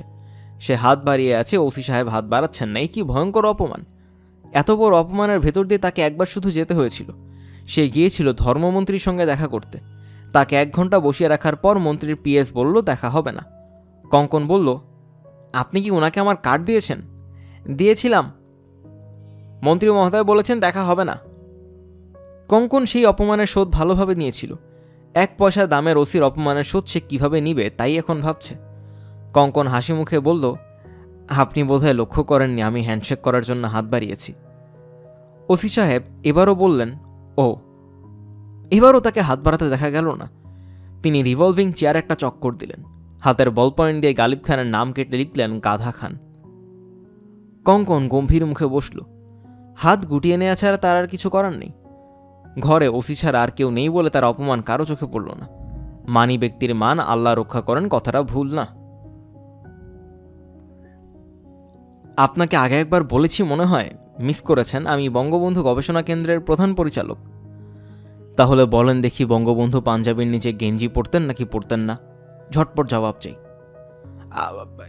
এইটা আমাদের গবেষণার বিষয় না ওসি সাহেব। আমার নাম কঙ্কন। নামটা আপনার পরিচিত থাকার কথা। আমি ছাত্রলীগের পাইছি তোরে। আর কি বললেন? বললাম পাইছি তোরে। তুই আমাদের বাড়ি দখল করে গবেষণা কেন্দ্র খুলেছিস, ঠিক ধরেছি না? আজ তোকে পাকিস্তানি ডলার দেওয়া হবে। পাকিস্তানি ডলার জানিস? উপরের চামড়া থাকবে টাইট, ভিতরের হাড্ডি গুঁড়া, একেবারে ট্যালকম পাউডার। আপনি বোধহয় জানেন না, আমি 5 মিনিটের মধ্যে আপনাকে খাগড়াছড়িতে ট্রান্সফার করতে পারি। কর ট্রান্সফার। তার চেয়ে ভালো হয় চাকরি খেয়ে ফেল। বান্দরের বাচ্চা বান্দর, তুই একটা খান্দর। খান্দর কি জানোস? হ্যাঁ, বান্দরের থেকে 1টা লেজ আর খান্দরের থেকে 2টা লেজ। তোর প্যান্টের ভিতরে আছে 2টা লেজ। পাছায় হাত দিয়া দেখ। আপনার টেলিফোন কি ব্যবহার করতে পারি? স্বরাষ্ট্রমন্ত্রীকে একটা কল করব। কোনো সমস্যা নেই, কল কর। আইজি স্যারকে কর, প্রধানমন্ত্রীর পিএস রে কর, যত ইচ্ছা টেলিফোন করতে থাক। টেলিফোন করার আগে মাথার একটু সামনে আগায় আন, তোর কানটা একটুখানি টাইনা দেই। কি বললেন? বললাম মাথাটা একটু সামনে আন, তোর কান মলে দিব। বান্দরের বাচ্চা খান্দর, you are a mad person. Nazmul Hud আনন্দিত ভঙ্গিতে মাথা নাড়লেন। বেল টিপে কনস্টেবলকে ডেকে বললেন, এই খান্দরটারে কান ধরে হাজতে নিয়ে ঢুকাও। কঙ্কন কল্পনাও করেনি সত্যি সত্যি এই কাজ করা হবে। 1 পয়সা দামের কনস্টেবল তাকে কান ধরে হাজতে ঢোকাবে। হাজতের দেয়ালে হেলান দিয়ে সে দাঁড়িয়ে আছে। তার সঙ্গে মোবাইল ফোন নেই যে সে কারোর সঙ্গে যোগাযোগ করবে। তার গা ঝিমঝিম করছে। বারবার মনে হচ্ছে এইসব কিছুই ঘটেনি। সে দুঃস্বপ্ন দেখছে। ঘুম ভাঙলেই দেখবে সে সুমনার পাশে শুয়ে আছে। তার পায়ের ওপর সুমনার গাবদা পা। ওসি সাহেব মিস রিনকির খবর আরেকবার পড়লেন।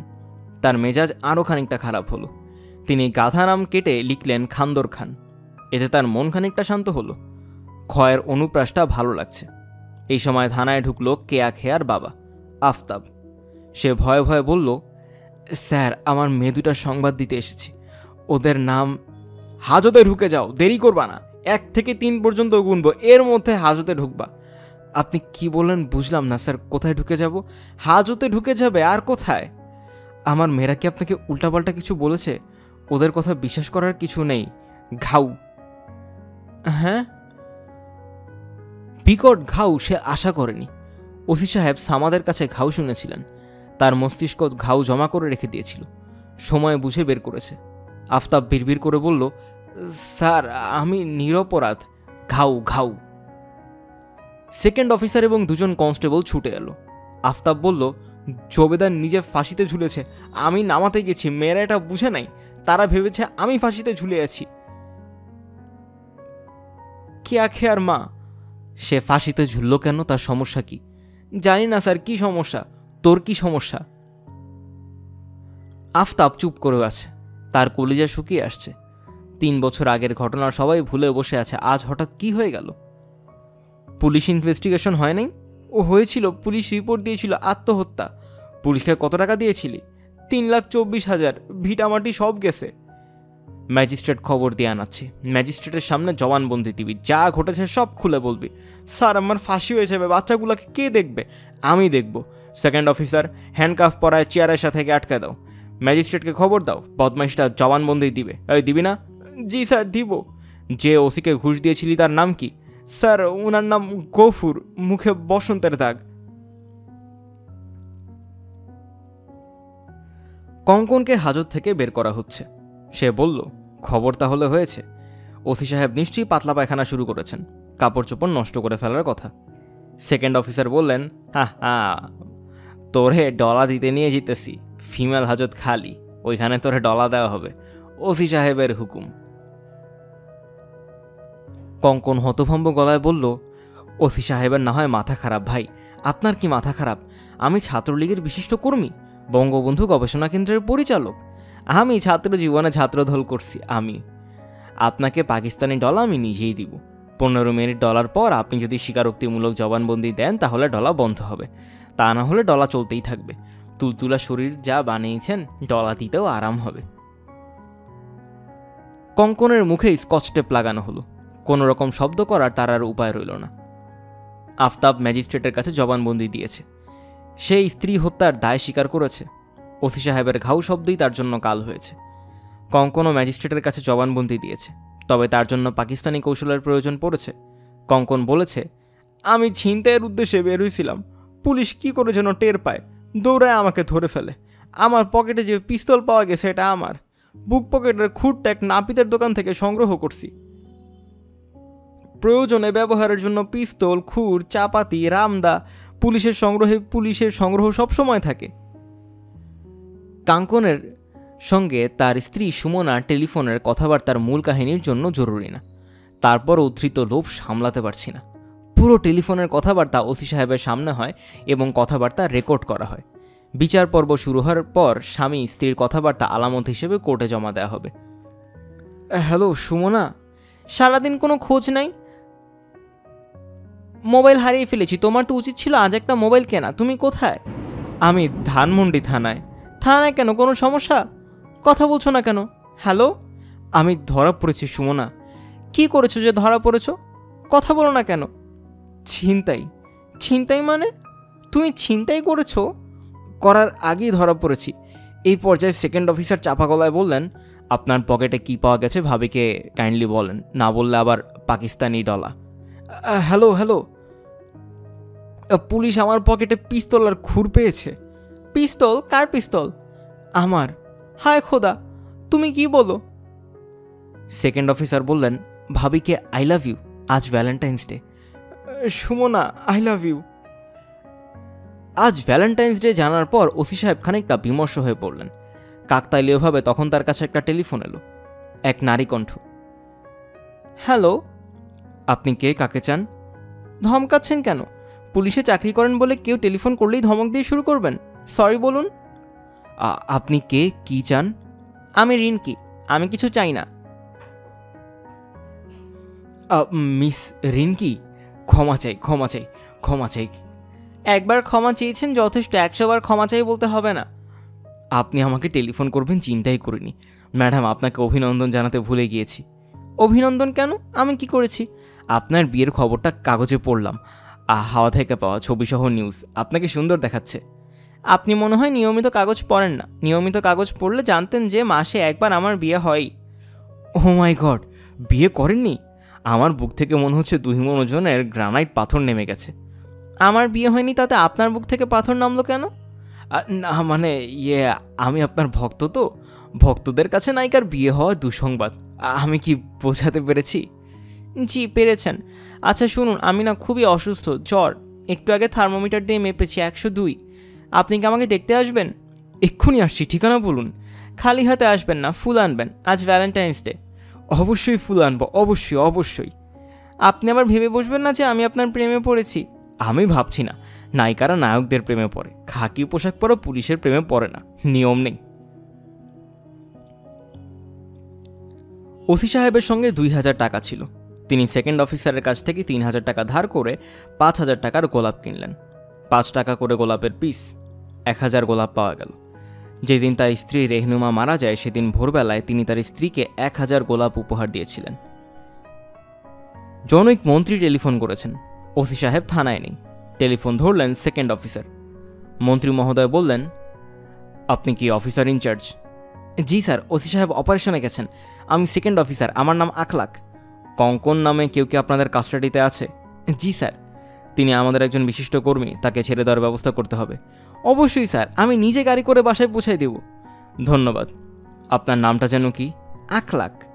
আপনি ভালো অফিসার, আমি আপনার জন্য হাই লেভেলে সুপারিশ করব। Sir thank you. কঙ্কনকে কতক্ষণের মধ্যে রিলিজ করছেন? আপনার কাছ থেকে লিখিত অর্ডার পাওয়া মাত্র রিলিজ করে দিব। কঙ্কন ভাইজানের নিউজ পত্রিকায় চলে গিয়েছে তো, এখন রিলিজ করলে পত্রিকাওয়ালারা আমাকে ধরবে। আপনার লিখিত অর্ডার পেলে বলতে পারবো মন্ত্রীর লিখিত নির্দেশে সন্ত্রাসী ছেড়ে দিয়েছি। স্যার, আমার সামনে একজন সাংবাদিক বসে আছেন, কঙ্কন ভাইকে রিলিজ করতে বলেছেন তো, উনি আপনার সঙ্গে একটু কথা বলতে চান। ওনাকে টেলিফোনটা দেই। মন্ত্রী মহোদয় সঙ্গে সঙ্গে লাইন কেটে দিলেন। আখলাকের সামনে কেউ নেই। মন্ত্রীদের সঙ্গে কথা বলার কৌশল সে শিখেছে ওসি নাজমুল হুদের কাছে। আখলাক হাজতের দিকে গেলেন, কঙ্কনকে বের করলেন। কঙ্কন বলল, মন্ত্রীর টেলিফোন এসেছে। এখন বুঝবি কত ধানে কত চাল। আমার আগে তুই বুঝবি, তোকে নিয়ে যাচ্ছি ডলা দিতে। যতবার মন্ত্রীর টেলিফোন আসবে ততবার ডলা খাবি।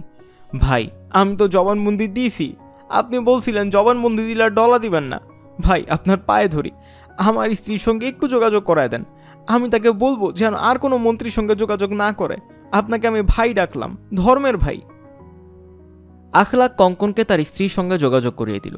সুমনা বলল, তুমি ভয় পেও না, আমি হাই লেভেলে যোগাযোগ করছি, এখন জানছি প্রধানমন্ত্রীর অফিসে। সব যোগাযোগ বন্ধ করো। তুমি কিস্তুকে খুঁজে বের করো। যদি কেউ কিছু করতে পারে কিস্তু পারবে, আর কেউ কিচ্ছু পারবে না। কিসলু সৎ কাজের সন্ধানে বের হয়েছে। চুনোপুটি সৎ কাজের বদলে রুই কাতলা টাইপ সৎ কাজ তার ভাগ্যে জুটেছে। ঝিনাইদহ থেকে এক ফ্যামিলি এসেছে ঢাকায়। বাস থেকে নামতে গিয়ে পরিবারের প্রধান ট্রাকের ধাক্কায় ছিটকে পড়েছে। এখন মারা যায় তখন মারা যায় অবস্থা। কিসলু তাকে নিয়েই ছুটাছুটি করছে। তাকে হাসপাতালে ভর্তি করা হয়েছিল। ডাক্তার বলেছেন 6 ঘন্টা পার না হলে কিছু বলা যাবে না। কিসলু ঠিক করেছে 6 ঘন্টা সে হাসপাতালেই থাকবে। কখন কি দরকার হয়, আহত মানুষটির স্ত্রী কিসলুকে জড়িয়ে ধরে কাঁদতে কাঁদতে বলল, বাবা, আপনি আমার ছেলে। মা, অস্থির হবেন না, এক মনে আল্লাহকে ডাকেন। আমার মন বলতেছে সব ঠিক হয়ে যাবে, আল্লাহ মেহেরবান। 6 ঘন্টা পার হওয়ার আগেই ডাক্তার বললেন, পেশেন্টের অবস্থা অনেক ইমপ্রুভ করেছে, আশঙ্কামুক্ত। কিসলুর এখানকার দায়িত্ব শেষ। সে পরের সৎ কাজের সন্ধানে পথে নেমেছে। মেসের ঘরে হিমু শুয়ে আছে। শহর জুড়ে লোডশেডিং। আকাশে থালার মতো চাঁদ ওঠায় শহর অন্ধকারে ডুবে যায়নি। জানালা দিয়ে হিমুর ঘরে জোছনা ঢুকছে। জোছনার কোনো রং থাকে না, শুধু সিনেমায় জোছনা হয় নীল। হিমুর কাছে আজ রাতের জোছনা সিনেমার জোছনার মতো নীল লাগছে। জোছনা রাতে বনে যাওয়ার নিয়ম। হিমু চোখ বন্ধ করে বলল, শহরটা অরণ্য হয়ে যাক। হিমু চোখ মেলল। হ্যাঁ, শহরটা অরণ্য হয়ে গেছে। এখন শহরের অলিতে গলিতে হাঁটা মানে গহীন বনের ভেতরের পায়ে চলা পথে হাঁটা। দরজার আড়াল থেকে কেউ একজন ক্ষীণ গলায় ডাকল, হিমু ভাই। কে? সামাদ। জি হিমু ভাই। বাইরে কেন, ভিতরে আসো। লজ্জায় ঘরে ঢুকতে পারতেছি না। সারাদিন 1 পিস টোস্ট বিস্কুট আর 1 কাপ চা ছাড়া কিছুই খাই নাই। ভাত খাইতে মন চাইতেছে, 4টা ভাতের ব্যবস্থা করতে পারবেন? বুঝতে পারছি না। নীল জোছনা রাতে হা করে জোছনা খাওয়ার নিয়ম, ভাত খাওয়া ঠিক না। তাহলে বাদ দেন, না খেয়ে আমার অভ্যাস আছে। বাদ দিলাম। চলো আজ জোছনা খাবো। চলেন যাই। পুলিশের ভয়ে লুকায়া ছাপায়া থাকি, স্বাধীন চলাফেরা বন্ধ। আপনার সঙ্গে আজ হাঁটবো। জ্যোৎস্না রাতে পুলিশ কাউকে ধরে না, নিয়ম নেই। ভয়ঙ্কর কোনো সন্ত্রাসীর দেখা পেলেও আজ রাতে পুলিশ তার দিকে তাকিয়ে হাসবে। নীল জ্যোৎস্নার নিয়ম তাই। হিমু পথে নামল। তার হাঁটা দেখে মনে হচ্ছে তার বিশেষ কোনো গন্তব্য আছে। গন্তব্যহীন যাত্রা না। তারা দুজনে প্রেস ক্লাবের সামনে এসে দাঁড়ালো। শহর এখনও অন্ধকারে ডুবে আছে। ন্যাশনাল গ্রিডে নিশ্চয়ই বড় ধরনের সমস্যা হয়েছে। সমস্যা যে হয়েছে তা আকাশের চাঁদ ধরতে পেরেছে। সে জ্যোৎস্না বাড়িয়ে দিয়েছে। আরে হিমু ভাই না? কে, কিসলু? জি। সৎ কাজ চালিয়ে যাচ্ছ? এর উপরেই আসি। হাত সারাদিনে কি কি করছি শুনেন। হাসপাতালে গিয়ে জিজ্ঞেস করলাম কারো এ নেগেটিভ ব্লাড লাগবে কিনা। ব্লাড দিলাম। তারপরে একজনের পাওয়া গেল রাস্তায় উষ্টা খেয়া পুরা চশমা ভেঙে ফেলছে।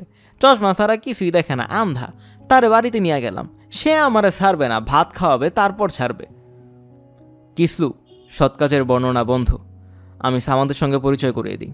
তোমাদের বঙ্গবন্ধু গবেষণা কেন্দ্রের বাড়িটা সামাদের। তুমি তাকে বাড়ির দখল বুঝিয়ে দিবে। আজ রাতেই নিয়ে যাবে। এই একটা সৎ কাজ অনেক দূর আগাবে। অবশ্যই আমি উনারে নিয়ে যাব। বাড়ি দখল যেন তার থাকে সেই চেষ্টা নিব।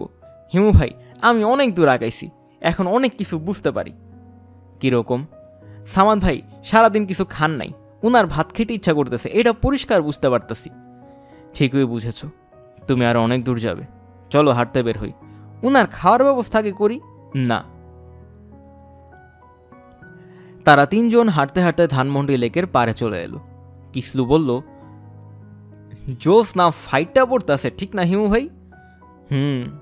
চলেন লেকের ধারে বসি। চলো। তারা তিনজন কাঁঠাল গাছের নিচে এসে বসল। কাঁঠাল গাছের বড় বড় শিকড় বের হয়ে লেকের পানির দিকে নেমে গেছে। শিকড়ে বসার সুন্দর জায়গা তৈরি হয়েছে। প্রকৃতির নিজের হাতে বানানো বেঞ্চ। তিনজন চুপচাপ বসে আছে। কারো মুখে কোনো কথাই নেই। ঠান্ডা বাতাস দিচ্ছে। বাতাসে কাঁঠাল গাছের পাতায় শব্দ হচ্ছে। গাছে কাকের বাসা। হঠাৎ একসঙ্গে কয়েকটা কাক কা কা করে উঠল। এদের সঙ্গে আশেপাশের অনেক কাক যুক্তও হলো। চারদিকে কি কি কি কি কা কা। সামাদ ভীত গলায় বলল, হিমু ভাই, ঘটনা কি? প্রবল জ্যোৎস্নায় বিভ্রম তৈরি হয়। তারা ভোর হয়েছে ভেবে ডাকাডাকি শুরু করে। প্রকৃতি যে শুধু মানুষের জন্য বিভ্রম তৈরি করে তা না, পশু পাখি সবার জন্যই করে। কে যেন এগিয়ে আসছে তাদের দিকে। 22-23 বছরের একজন যুবক। তার হাতে একটা পুটলিলি। লেকের পানি ঘেঁষে সে এগুচ্ছে। পানিতে সুন্দর ছায়া, যেন দুজন মানুষ এগিয়ে আসছে। একজন আসছে পানির ভেতর থেকে। যুবক এসে তাদের সামনে দাঁড়ালো। শান্ত গলায় বলল, আপনারা এখানে কি করেন? জ্যোৎস্না দেখি। আপনাদের মধ্যে হিমুকে? আমি। আপনারা কি রাতের খানা খেয়েছেন? না। আপনাদের জন্য খানা নিয়ে আসছি। খাবার কে পাঠিয়েছে? যুবক জবাব না দিয়ে পুটুলি খুলে প্লাস্টিকের বক্স বের করল। 3টা বক্স। বড় এক বোতল পানি, কাগজের প্লেট, প্লাস্টিকের চামচ। খাবার কে পাঠিয়েছে? খাবার গরম আছে, খেয়ে নেন। খাবার পাঠাইছে রূপা আপা। উনি জানালা দিয়ে আপনাকে দেখছে। আপনি ওনার বাড়ির সামনে দিয়ে এসে গাছের নিচে বসছিলেন। হিমু বিড়বিড় করে বলল, আজই রজনীতে হয়েছে সময়, এসেছে বাসবদত্তা। কাকদের কাকা চিৎকারের কারণে হিমুর কথা বোঝা গেল না। নীল জ্যোৎস্নায় কাকদের হৃদয়ে অস্থিরতা। তারা তাদের অস্থিরতা ছাইয়ে দিতে চাইছে। মানুষ যেমন ভালোবাসা ছড়িয়ে দেয়, ফুল ছড়িয়ে দেয় সৌরভ।